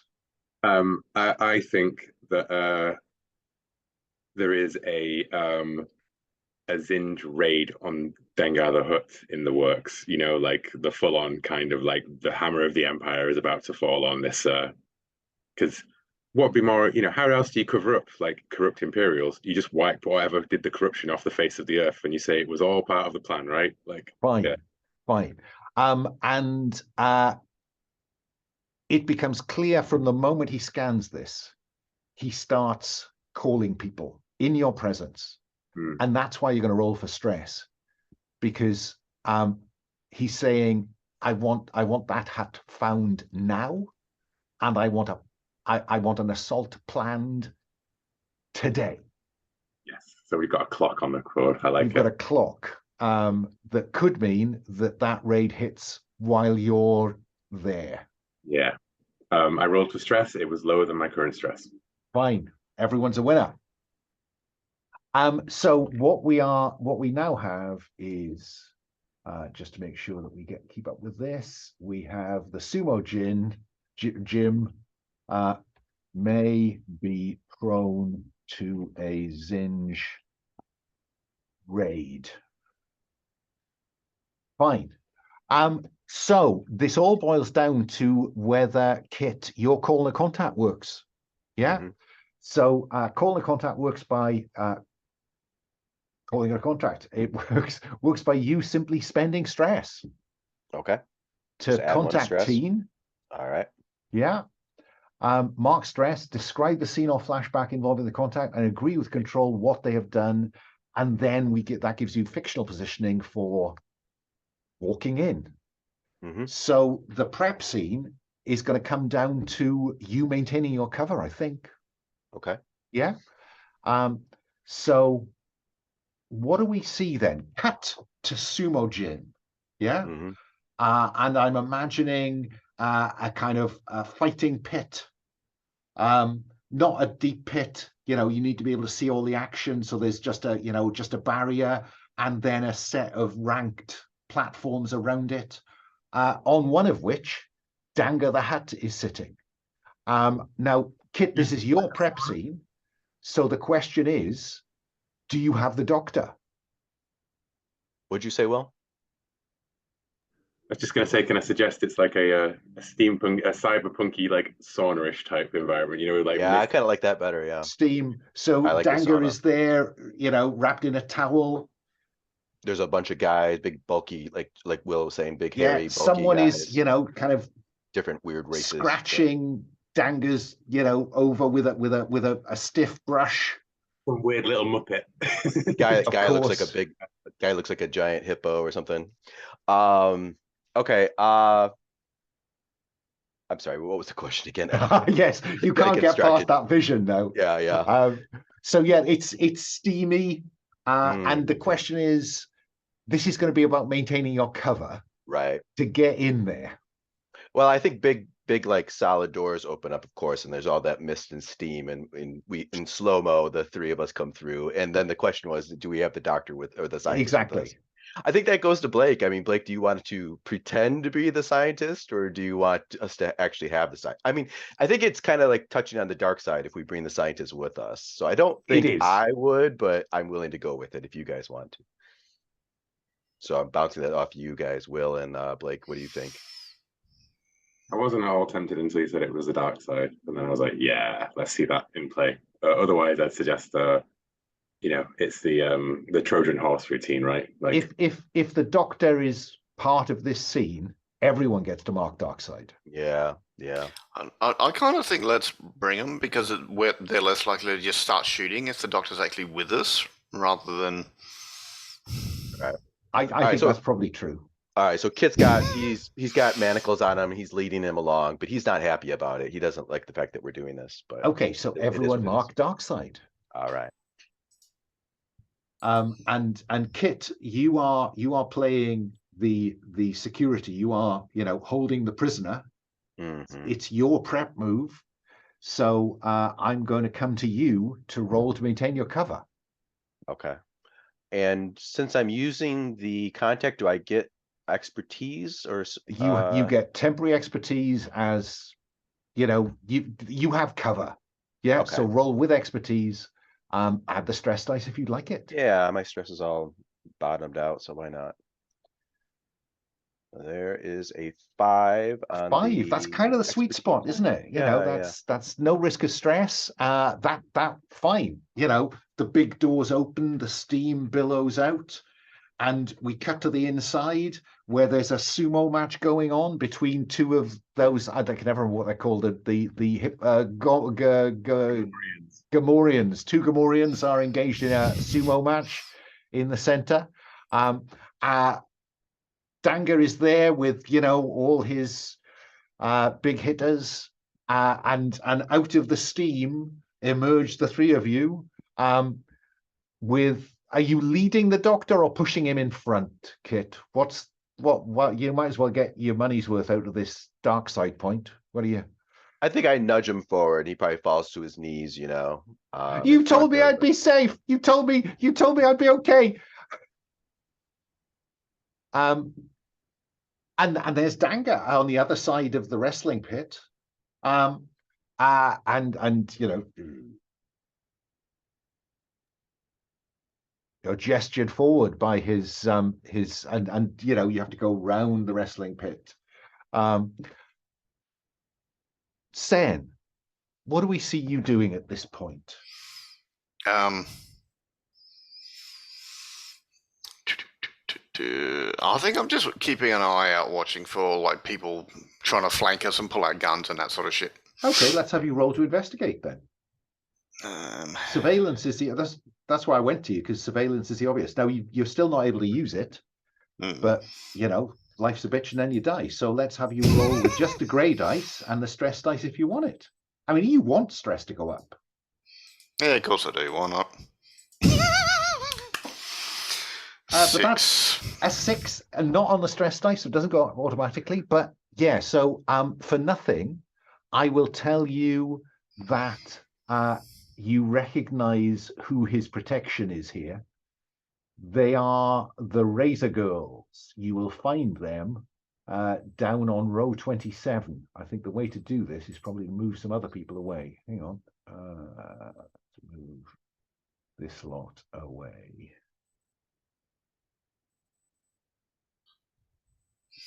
Control B, and then I can get rid of all of those rows.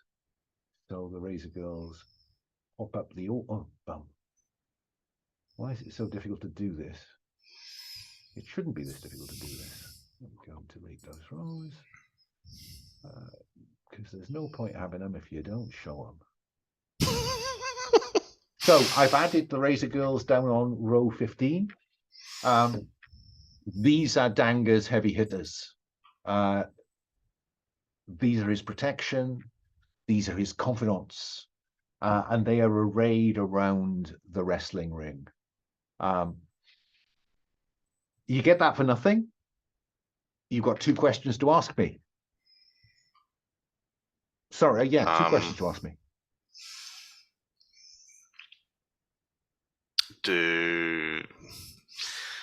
Crap.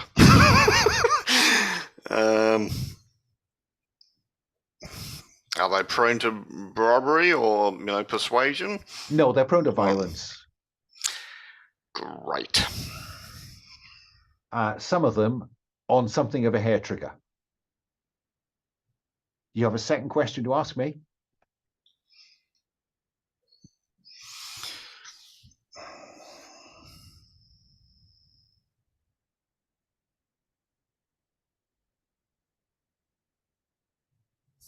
I can't ask that, can I? You can poll the table. You Yeah, I can don't know. ask Can or I- establish something, right? Yeah, Mm, ask or You could- establish. so you could be like, there's a shadowy figure in the back, right? You could just say it. Oh, okay. I thought it was more like, could I say one of them looks like the shadowy figure that Kit saw before? Mhm. You could do if you want to. Or- I mean, they're a bit distinctive to be a shadowy figure. Yeah, Operate okay. that's able to operate, you know, across the piece. But I'm very happy for there to be a sinister presence. I think if we made the Razor Girls a sinister presence, then that makes the Razor Girls the conspiracy contact, as opposed to like actually getting up higher, which is another criminal cutout, as opposed to like the guy behind Alan's face, right? You know. And with the best will in the world, I think that the Razor Girls are not going to be above Danga the Hutt. No. Okay. Any other question? Is there an unguarded exit? Unguarded exit. Okay, so we need to get the hell out of here quickly. I'm happy for you to declare an unguarded exit. You Yeah, can maybe just declare off it. to I'll the tell you where side, it is. down a side corridor. There's a tunnel to the sewers. That'll do. No, the unguarded exit is the window onto the balcony outside. Oh, cool. Yeah, and there's lots of places to go from there. because nobody thinks that anyone would try to escape through that, given that you're kind of 20 floors up. Van, what do I see you doing? We've got Kit leading the doctor in, who's moaning and just kibitzing all the time about how this is just not what he was promised. You said that if I cooperated, I'd be fine. I'd kick him in the back and send him to his knees. Sorry, say again. Kick him in the back as he starts to talk to him. Oh, Mark, another dark side point. Yeah, I'd like to seek relief by behaving badly. You're on. Go for it. Reduce stress by 1. As a 1, I cannot use. And roll the dice to see how well or badly this goes. I cannot use my expertise. I rolled a 1. I feel bad about it. You do. Your adequacy is clear to everyone. Cannot use expertise. Yeah, there's a sense in which the dark side is tempting you, but of course the dark side comes with a cost. Mm-hmm. And suddenly, whatever connection you had to the Force, you feel it falters. Yeah, I think it's that moment of I feel his fear, and it doesn't make me feel good anymore. Falter. Whereas Dagger, I think that's what I'm pissed off is that like Dengar likes it, and he doesn't like that kind of thing. Makes you feel like a bad guy, doesn't it? When the bad guys laugh with you. Yeah. And so a couple of flunkies approach Kit with the intention of taking the doctor off your hands. Right. I pull him back and I kind of like swat them aside and I say, to Denga, we've changed the deal. We want to talk to we want to talk to your boss. And the as is always the case on these occasions, his maître his maître d'hôtel is his voice, the hand of Dangar the Hutt. Steps forward and says, "You are misunderstanding the arrangements that we have come to. We understood from Miss Sodok that she had handed the good doctor off to you so that you would hand him to us, and therefore you would get paid. The arrangements between you and Miss Sodok after that are of no concern to my master Dangar the Hutt. There is no change in this deal. The deal was sealed with Miss Sodok some weeks ago." We've got another buyer, so we need more. We need to talk to your boss. At this point, I think probably the Razor Girls, their attention is drawn to the conversation. Whatever interest they had in their social media or in the wrestling. And in fact, the 2 Gamorreans who are wrestling, even they've stopped and are looking at you. Sen, what about you at this point?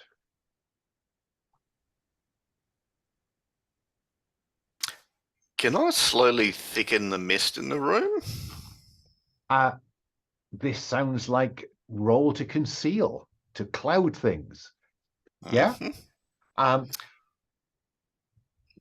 very happy for you to try and do that. What would just tell me what you're wanting to happen? You want to bring? I think you can begin to cloud the minds. You can't alter the steam. You don't have telekinesis. Oh, okay. And if Yeah, so, so what are cloud you the mind trying so to that- conceal?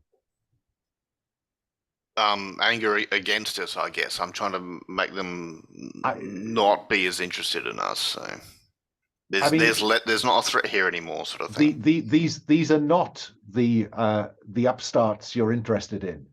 Yeah, I'm doing the Razor Girls. That'll do. if It I will can- cost you multiple stress to hit more than one Okay. target. Multiple, 1 per.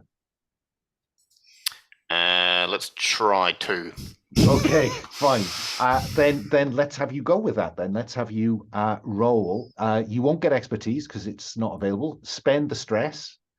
2 stress points for 2 people, and then roll the grey dice and the stress dice if you want it.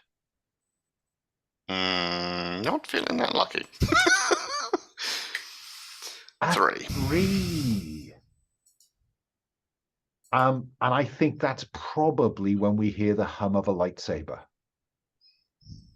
Because it just seems to me that a failed effort to use the Force is going to pique the attention of a sinister presence who emerges from behind Danga the Hutt.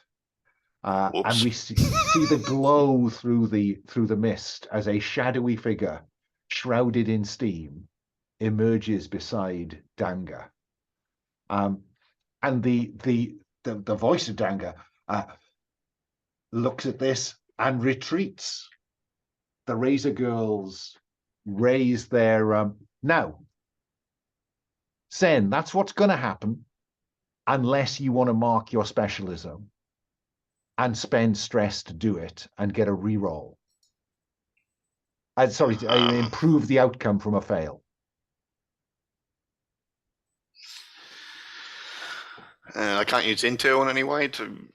Not. You could use intel at this point to reduce your stress from 4 to 3. Okay, I'll do that. Okay, and then will you spend stress to improve that failure to a passable success? Because that is what's going to happen if you don't. Yep. Fine. I still get to mark heat because the dice never lie. And so we see the shadowy figure, but the lightsaber does not ignite. Van, clearly you will feel Sen has tried to do something, and the Razor Girls seem slightly more relaxed than they were. Okay. And the shadowy figure. You see a shadowy figure, but they have not ignited a lightsaber. Yeah. Maybe Danga the Hutt sort of the figure just Oh, I don't think. No, this is still a sinister presence that we may redefine because the lightsaber never ignited. Okay, just a sinister cloaked figure. Sinister cloaked figure. Yeah. Kit is trying to renegotiate, and it went badly, but Zen has sent a calming, soothing influence through a couple of the prime movers in the Razor Girls, and that looks like things have gone a bit quiet. Well, I don't think there's a quiet way of doing this. So, shadowy figure identified. I think I'm going to go after the shadowy figure. What do we see just before the commercial break? I think what we see is a lightsaber. And just cloak back up, right? Hand pointed out, blade in the lad, let's just ignite the lightsaber. Cut to commercial. Yeah. Okay, back in 5. I'll see you then.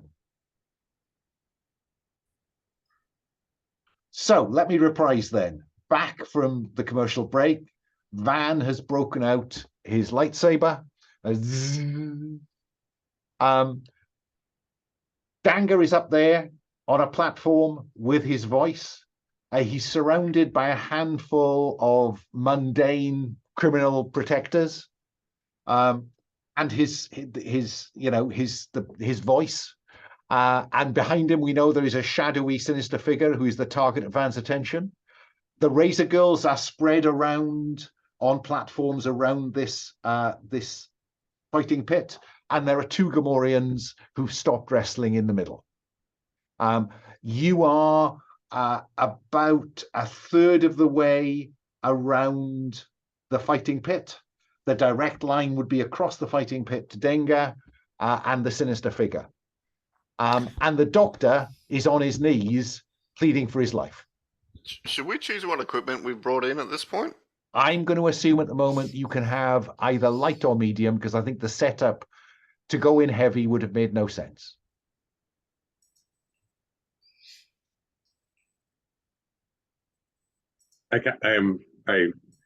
After running this, I did come to the conclusion that sometimes I would just not let you have heavy unless you really invested in it, because why would I ever let you come in? Exactly. But so that's where we're at. I think I'm going to start. We know Van kind of kicks this off, and there will be an answering flickering red fiery blade in the shadowy presence behind Danga. But Kit, the doctor is on his knees begging you, please, please. What do? So I think this is all part of the plan. So I grab him by his scruff, throw him out the door, slam the door, and then start whipping around those manacles at the Razor Girls. Fine. Well, let's have you. This I'm going to treat this as flee the scene. You aren't fleeing the scene, but if this goes well, he's out. Okay. Yeah. And I think military fieldcraft is our physical kind of proxy here, so I'll give you benefit of expertise. Okay. I'll add the stress die. There is a 6. There it is, a 6, goes perfectly. The doctor is out of the scene and running for the hills, or trying to get his money back from Jorga the Hutt, who knows? But he's gone. And on a 6, I will give you a benefit, which is you can do something else. Okay. Now pick a target. Two of the Razor Girls are heading for Danga. I think all the Razor Girls are heading in that direction, but 2 of them are ahead of the rush. And Queen, who's the leader of the Razor Girls, is issuing instructions to her gang members. So I think I'm gonna knock, I'm gonna like growl and charge and knock Queen into that wrestling pit where the 2 Gamorreans are. So the 4 of us will be in there going at it. Let's have you confront Queen. Sounds good. Okay. Yeah. So I and get this the sounds deadly on like this, I imagine. just go for it. Yeah. You want to throw her into the fighting pit. Yeah, I'm gonna knock her into the pit. Keep them all busy. Let's see how that goes then. You roll 1d6 because you got hand to hand. You are you have expertise. You are deadly, so you get to roll the bonus dice. So you're rolling those 3. I am going to make you roll 2 risk dice to see if she gets a shot off with her blaster before you close to contact. And the stress dice is always yours if you want it. On that last roll, do I need to roll stress before because I got a 6? Oh, you did. Yeah, you did. Let me because I think in your heart of hearts, you know that this has degraded quite quickly. How do you unselect dice? Click them again, I think. Can't get it. Okay, it doesn't matter. We'll ignore anything else. All right, here we go. So 3 is above my 2, so it goes up by 1. It goes up by 1 because this does seem to have devolved quite quickly. Yeah. So back where we were. Yep. Got them all marked. I'll add the stress die. Here we go. 5 on the bonus, which is good. It means that you succeed in your action and you barge her into the fighting pit. Doesn't do her any harm particularly, but she's no longer issuing commands. You've got the benefit of a lack of coordination among the Razor Girls now. Zen, what about you? When Van unleashes the lightsaber, what do? That's a special signal. Is there somewhere in the room I could chuck a grenade that's going to make a lot of smoke and lights and stuff go up? I want to create a diversion in the room, sort of thing, just to slow people down or make them go. I've described the room. Where do you want to throw this? I'm not really trying to kill a lot of people. I just want to. Yeah, no. Well, I mean, you could use I can't remember. Maybe there's a couple of vending machines in the corner or something, and I just chuck it near them. And we established it's like a steam room, right? It's a sci-fi steam room, right? Like, so there's maybe moisture farms. There's those big like towers that suck in moisture. Maybe these have got like these units that sort of are pumping it out. Yeah. Grenade under there, perhaps. That'll do. You're open for, right? So is this a stun grenade or is this a frag grenade? Stun, because I'm not trying to actually hurt people. Fine. It's just okay. let's have you roll to confront then. And the object is to create a diversion. Who are you seeking to distract here? Is it a member of the Razor Girls, or is it the handful of armed criminals who are in his immediate vicinity?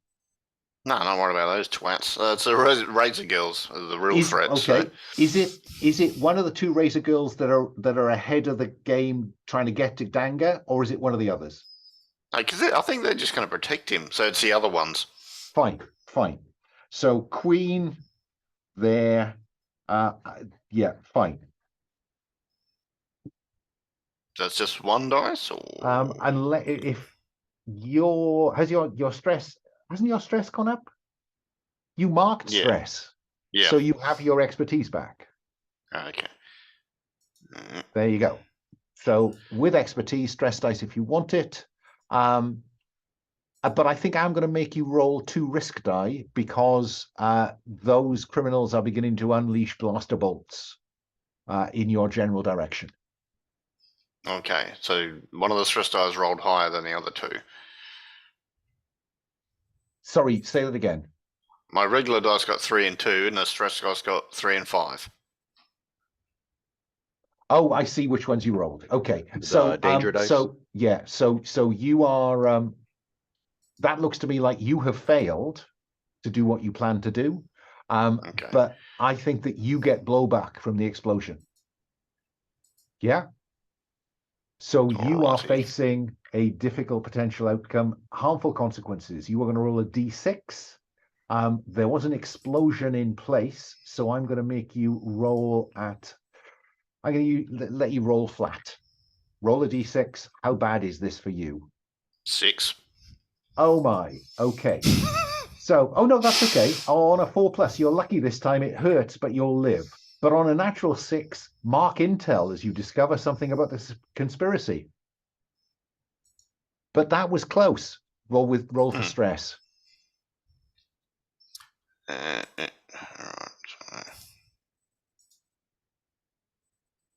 Nah, it looks like you got more than 2 stress. 2.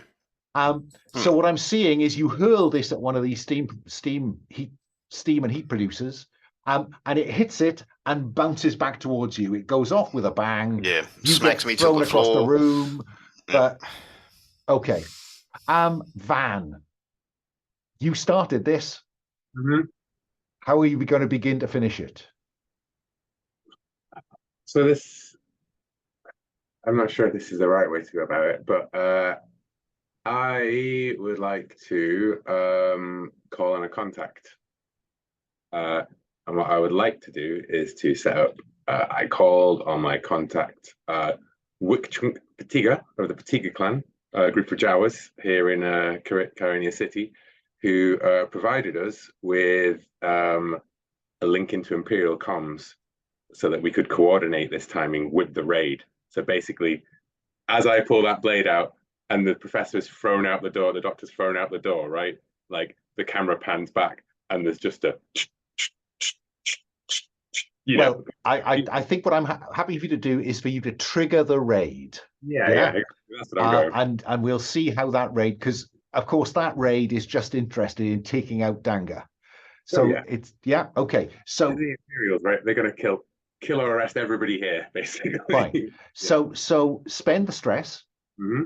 Yeah. And we see you. You know the lightsaber came out, but it's the other hand that's interesting, because that's where you press the comms button. Yeah. Yeah. And what are you wanting to happen? What do you want this raid to do? And that'll allow me to work out which move I'm working with. This raid, I think what I want it to do is it's to take, it's to take the occupation of the Razor Girls, the criminals, right, everything, right? What I want it to do is it's so much noise, confusion, and a bigger threat than we are, right? Like it's going to take care of the numbers, the thing, and leave us fine into opportunity. Yeah. You want to turn a 2-sided fight into a 3-sided fight, which distracts the opposition. I'm with you. Okay, I think that is probably, I think that's maintain your cover. Yeah. So that suddenly the interest drifts from you maybe opening the way to some one-on-one action with somebody. Mm. Yeah, Yeah? I like. Let's have you do that then. So You get the expertise automatically, whatever, you know. yeah, and I will include the stress die. Okay. That's a pair of sixes, not on the stress die. Wow, went the crowd. So this goes brilliantly. Mark Intel. Mhm. You are going to roll for stress because suddenly the windows blow in and a bunch of stormtroopers in black swing through the window. Oh, it's Zinj has a group of people called the Raptors, who are like his special forces guys, basically, right? The So Raptors are in the scene. yeah. Um, Yeah. What now? You're going to roll for stress for that in a moment because all hell is going to break loose. But what is the extra benefit that 6 gives you? The extra benefit is I think that at this point, like the mooks at least, like are just No. The success gives you the mooks. The mooks are now, you know, firing, stops going, and suddenly pivots. Yeah. The extra success is that the Razor Girls are starting to have second thoughts as well. Fine. You know? So Queen, as she kind of begins to gather herself from where Kit threw her, sees this, and you see her beginning to speak over comms. Yeah. And so it looks like the Razor Girls are now going to be more interested in getting out than getting in your way. Yeah. Not a perfect, but looks like you'll have some hope of that. Yeah. And then I'm saying that they won't fight past, you know what I mean? They'll be like, they might fight us for a bit, but they'll be looking at like, now's my chance to get out of here as much as exactly. This is going to turn into a retreat rather than a confrontation. But roll for stress because all hell has now broken loose. Yeah.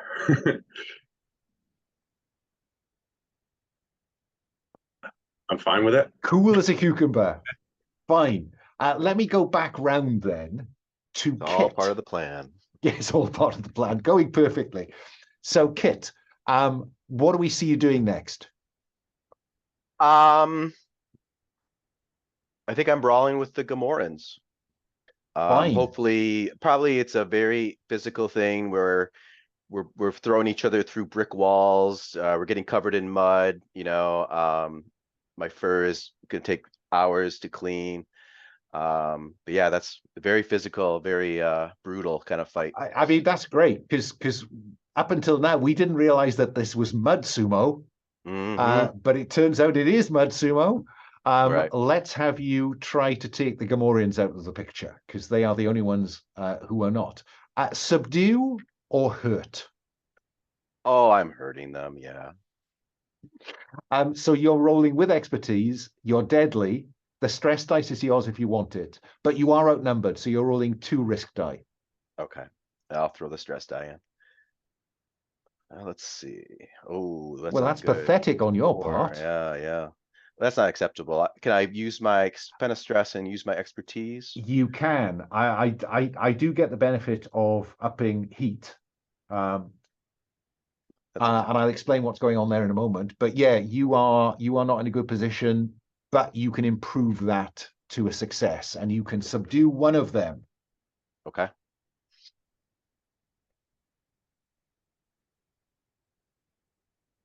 Gamorrean 1 is out of the picture. Thrown through a door, through a window, through a concrete wall, probably. And the other one is kind of, you know, it slips out of your grip. But yes, I just marked capture. And so in a, you know, one of Zinj's vehicles, you can just see this hovering transport vehicle that must have dropped the Raptors in. You see somebody say, yes, we have some others on site. Yes, no, that won't be a problem, sir. And they are interested in you if they run out of other targets now. Zen, what do we see you doing? The last effort went badly wrong. Can I run for the balcony? You can. That will run towards the Raptors who came through that window. Oh crap! I thought there was a backup escape route. That was your escape route until they used it to come in. Buggers. Is there a side door I'm aware Well, of? there's the big doors you came through. The doctor went that way. I tell you what, I'm going to let you think about it while I go to Van. Van, chaos reigns.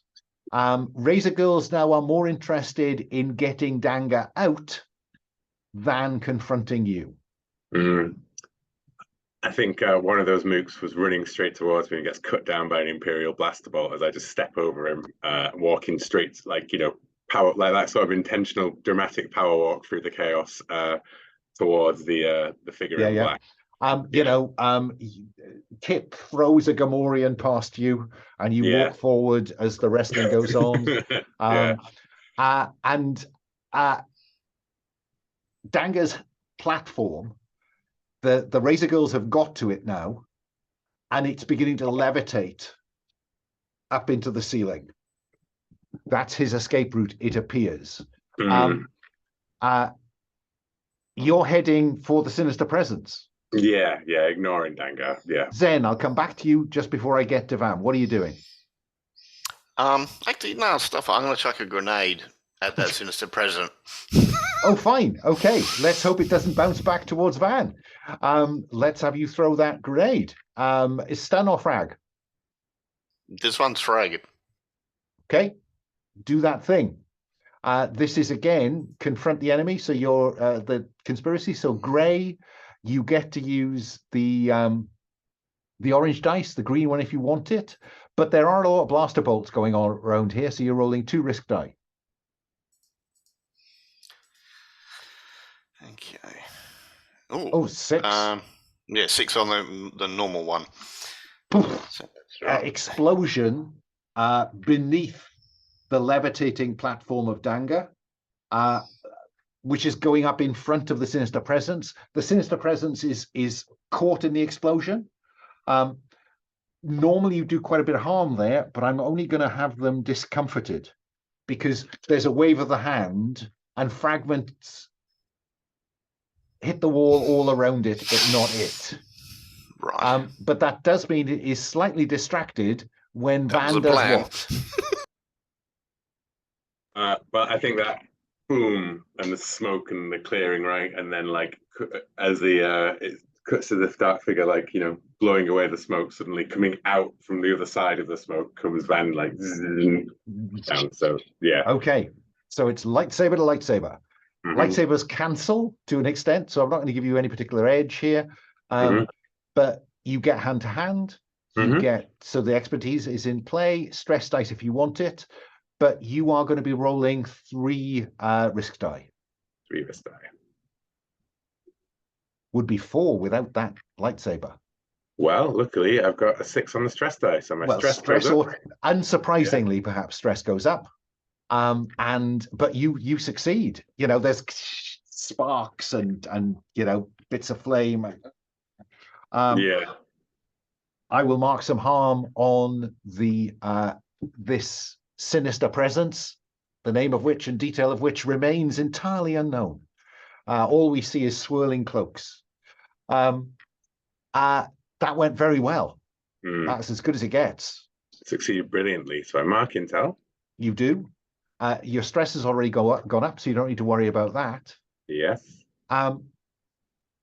The extra benefit that I get, I could deal more harm.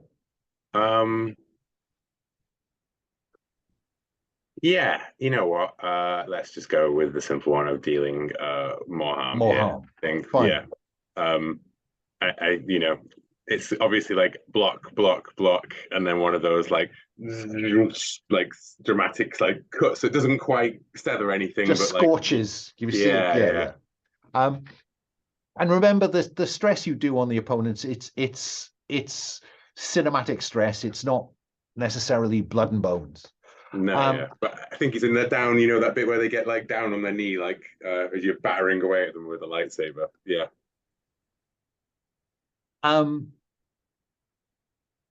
Kit. I'm gonna spend an intel to you have to establish a compulsion first, right, for the Sith? Yes. So I'll establish that this Sith is attracted to the pain of others. And then now someone, or I can, or someone else can spend a point to get a deterrent next, right? Indeed so. Because All until right, you kind of, you've got something to go on, this is just going to be... I missed that this was even part of the rules still. I thought this whole section had been lifted out. No, it never goes away. Sten, what about Okay. you?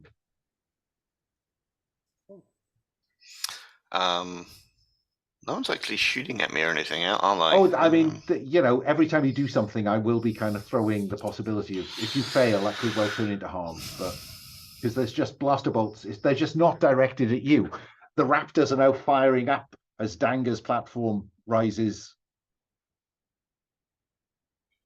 Yeah, I'm not worried about Dango because he's, you know, they're just buggering off.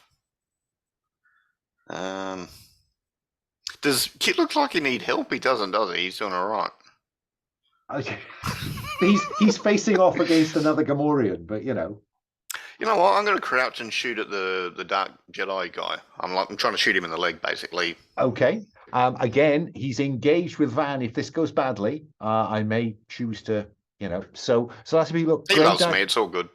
Grey and orange, green if you want it, and because you're not specifically the target, only one risk dice.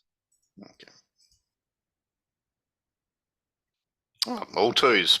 All twos. So you fail. That 2 is going to be a blaster bolt on you. So let's have you again. You were just a magnet for this stuff. Roll a d6 for a harmful consequence. Okay. It is +2 because these are 4. You rolled a 4, plus 2 is 6. You're fine.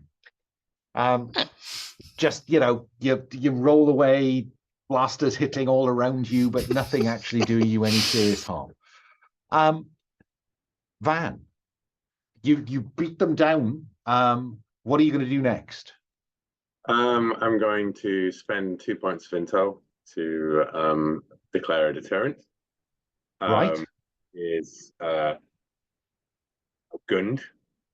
I think this Sith is, you know, like begins to like you know, like no.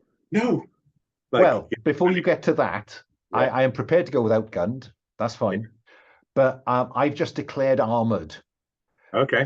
So that harm that you thought you'd done, in fact, was simply the scoring. Now we see the cloak is thrown back, yeah, and the scoring is on some armor, not on them. The strap and it falls to the ground, smoking, right? Like leaving behind alive a cat. Exactly.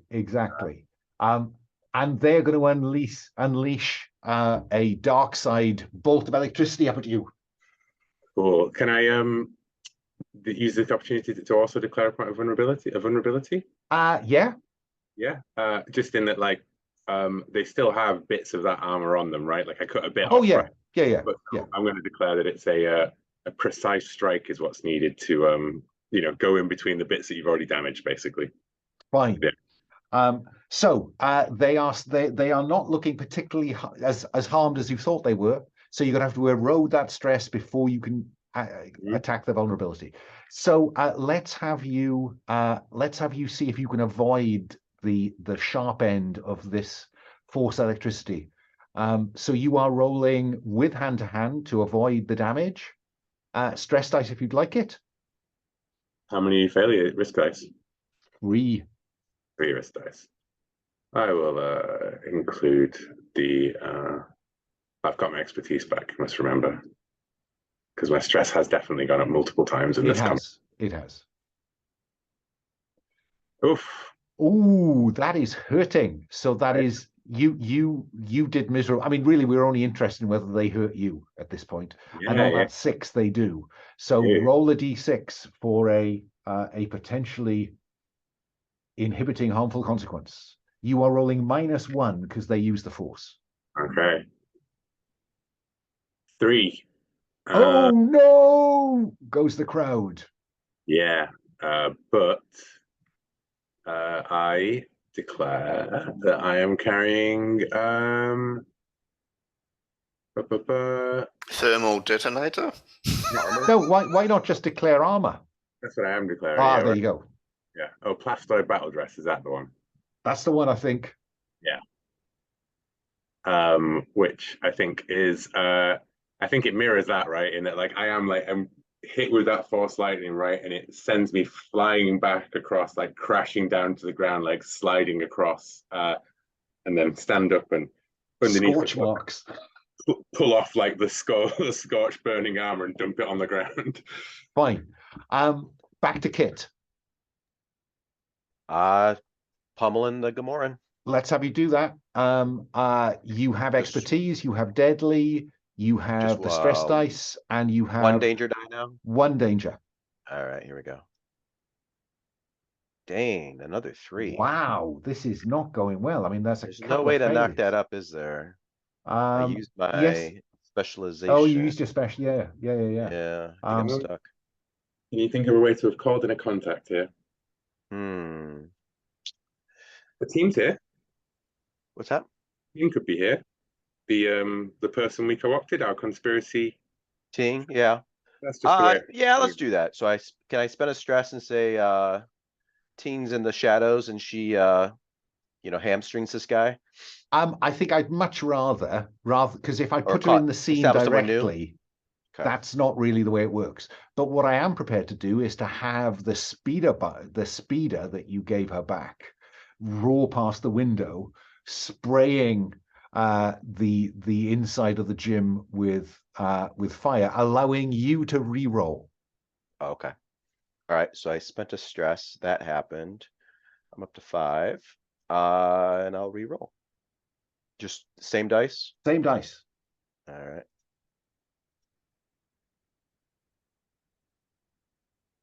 Oh, that's better. 6 on the stress. So stress goes up, right? It does. I need to spend an intel. You do very swiftly. To save myself. There we go. Keep an eye on those stress dials. But do I earn an intel on that then too? Since I rolled a 6? You do. So I burn 1 and I earn 1. All right. Exactly. All's good. And team swoops away with covering fire from the Raptor vehicle, trailing her away. Meanwhile, Van thrown back, I'm seeing Kit and the Gamorrean wrestling over you as you kind of, get away from them. Sen, what are you doing?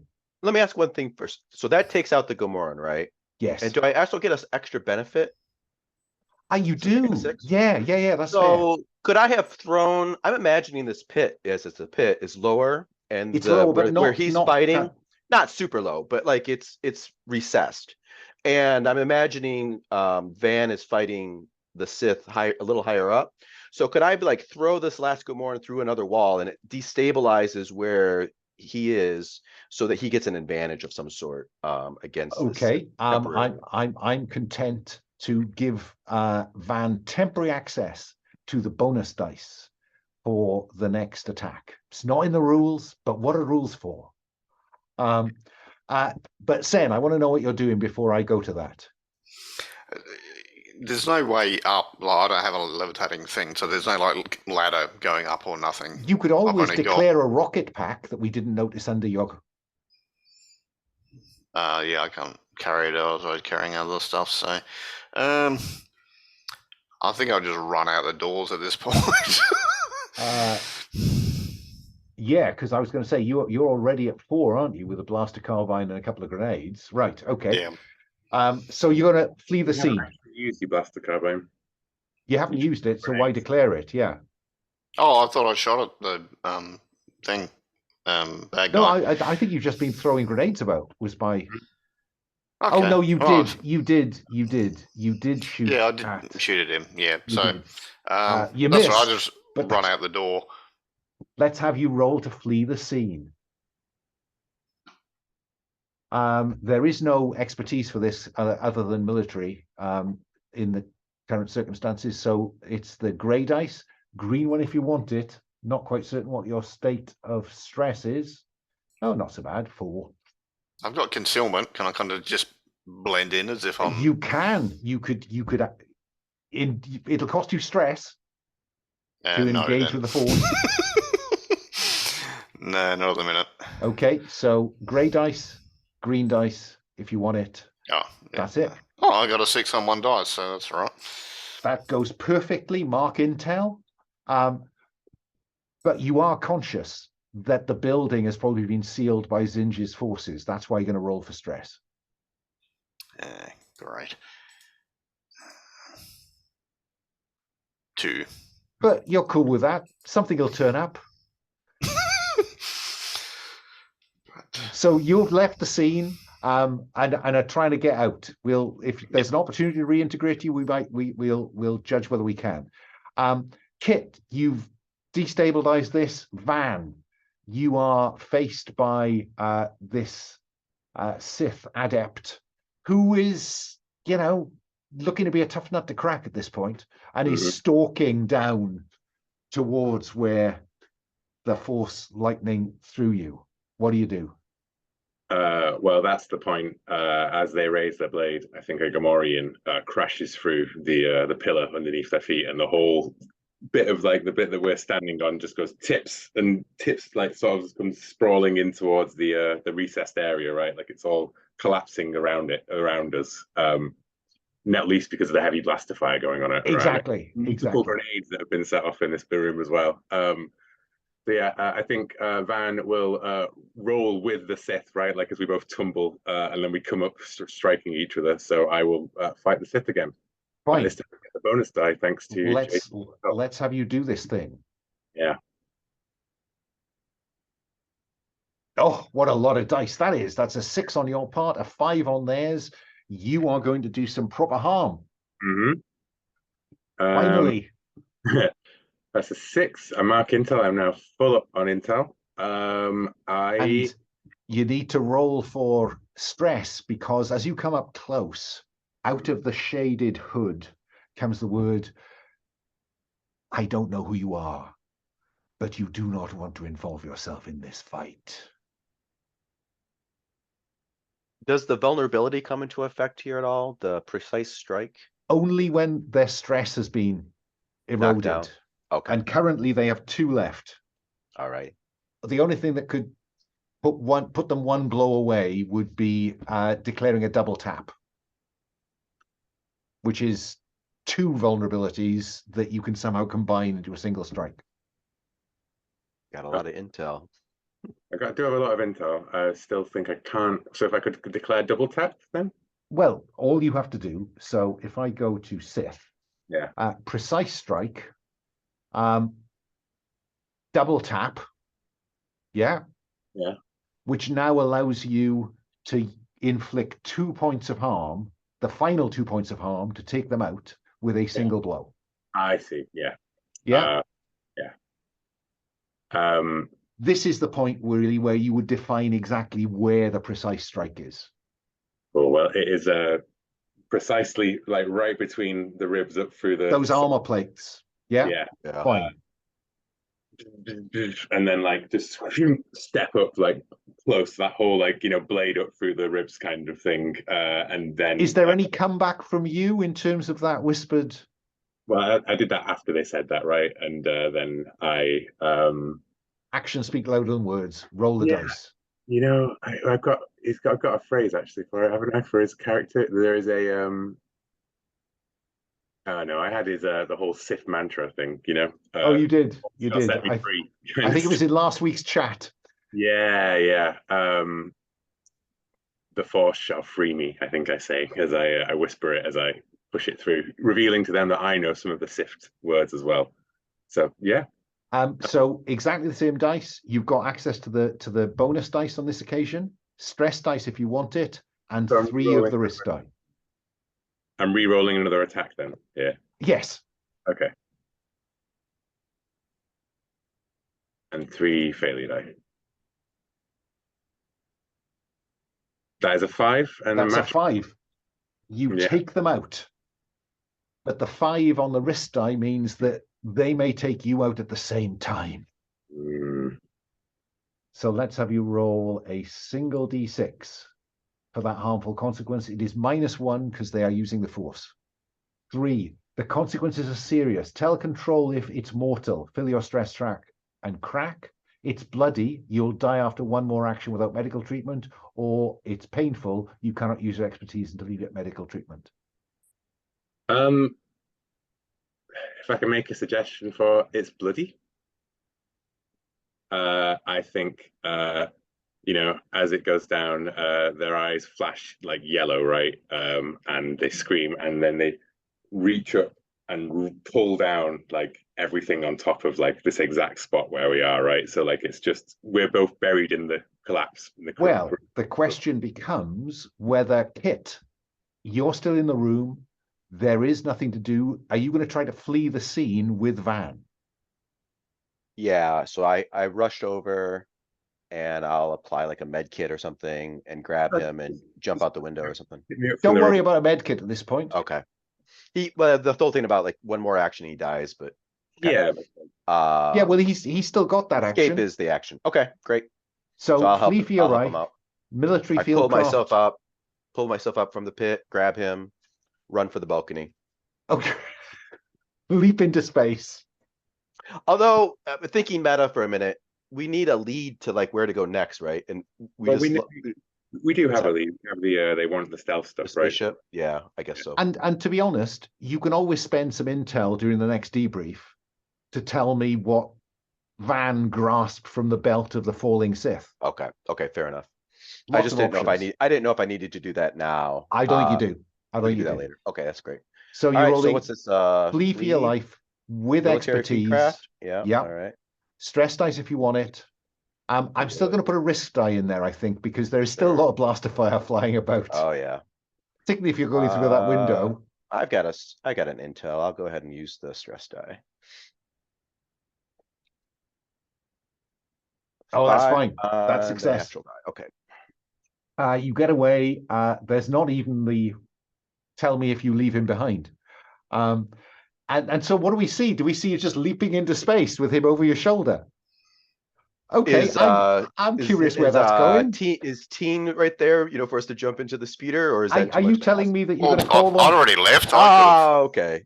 Yeah, you're already there. Maybe you threw a rope down or something. Maybe we I am rappel down. content. I am content to have Sen arrive with Halo in a vehicle. Yeah. And to see you speed off, because that's too cool not to have as a final shot. And I think we'll worry about the debrief on that one next week. And see where that takes us. Blake, I don't think you're with us next week, but we'll worry about that in a bit. But right now, you have succeeded in finding out who's behind Danga. So I think I'm very content for each of you to reduce stress by 1 now while I remember. And I will turn 1 off the heat clock. In fact, I'll turn 2 off the heat clock because you took out a significant, inverted commas, supernatural foe. And we'll pick up the rest next time. But for now, a swift stars and wishes, if that's okay. I just want to issue a star at the pace you went through that, folks, because I was not expecting to get finished today. That operation, I thought maybe we'd have, we'd get to a cliffhanger and see what happened next time. So that's my star to all of you for the application. But let me start. Blake, any stars, any wishes? Stars for surviving that? I thought it was going to go a real lot worse. I thought everyone else was going to bugger off and all 3 of us are going to be fighting this Sith guy. I thought, oh, okay, well, this went in some different ways. But no, it was good. Any wishes? Oh, sorry, no, go ahead. Yeah, I like how Van leaned into the mono-on-mono Jedi combat shtick, and Kit got into the mud wrestling with the Gamorreans. That was great. Who knew that Wookiees were into sumo? Why not? Any wishes? I mean, if you're not here next time, do you have wishes for what we might see in future sessions? I always like when other things come back. So if any NPCs from this session or the previous session come back later on, that would be cool. Like a Razor Girl rocks up in session 3 or 4, or yeah, I don't know. I think that's cool. Yeah, it's all going well. Okay. Let me go. Will, any stars, any wishes? Stars for the big sprawling fight. I love that. And yeah, particularly in the imagining all these steams and screams as like blaster fire illuminates the myth. Star to send for running away. Because like you failed like every role that you made in that combat, pretty much. I think, right? So it's and a big star for just the we kind of did the Cloud City leaping onto the Millennium Falcon after Luke's been nearly killed by Darth Vader, right? Like a callback. Wishes. I mean, I very consciously framed it in a way that we didn't see a body, right? So that's not a wish. That's just a I'm saying I am perfectly happy if after having killed somebody that they come back, because it's that kind of game, right? That we did the vampire slaying mission. You know, this was the vampire slaying, because like I was like, well, what are we here for? We're here to take them out. Like, I know we don't necessarily need info. We're here to strike back at the people who are attacking us, right? Like, and I did enjoy that. Just being, I think that makes a clarity of purpose that does make you go through it quicker, right? Because you're not fumbling around looking for what you need to know. It's just shadowy presence. I failed a roll. They have a lightsaber. Oh, I'll up the roll. No longer just a shadowy presence now, but we all know they still have a lightsaber. Exactly.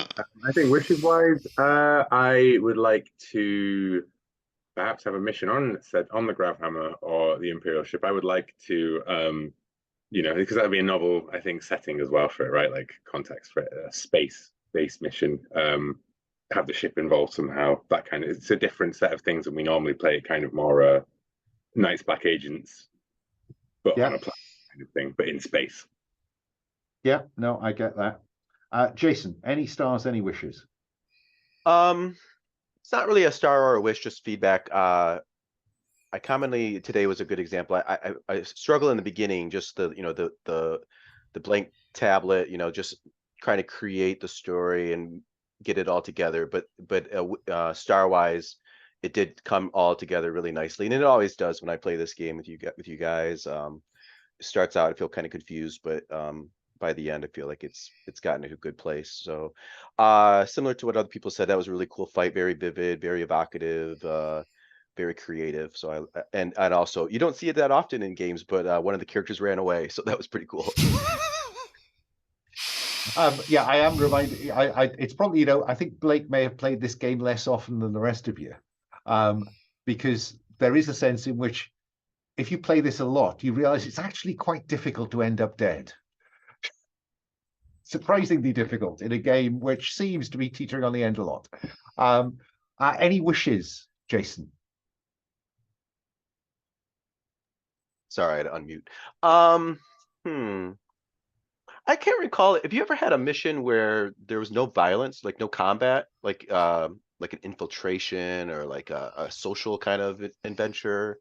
I don't know how much that would work in this, but that would be pretty interesting. At least maybe part of the next mission to have. Yeah, I mean, I'll be honest with you, it's quite tricky. Yeah. Because if you lot don't end up confronting someone, I tend to use a complication to try to confront you. What I can try to do is to use the less violent complications, and see about how you avoid obstacles and stuff rather than just end up having to attack another Sith. Though that might be quite tricky to combine with inverted commas Sith survival. Or the recurrence of some NPCs.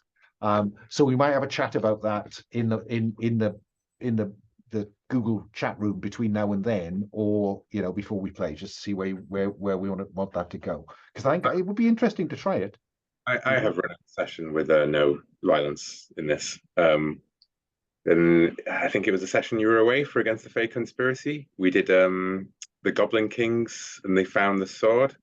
They just engaged with like the Goblin Kings, like things at face value. They manipulated him, they beat him at his own game kind of thing, but they did it all out in the open without like they lied and everything, but they weren't in the position of, if we're found out, we're in trouble. You know what I mean? Like, I think that you can do it, but the way that we frame our approaches and our operations and the setup, it does tend to be of that kind of like live or die sort of, you know what I mean? If you're found out to fight, if you do whatever, right? Whereas I think you need it probably helps for both sides to have some level of like reason to not escalate, right? Because if we're up against, the Empire's always got the option to escalate all the way to the top, right?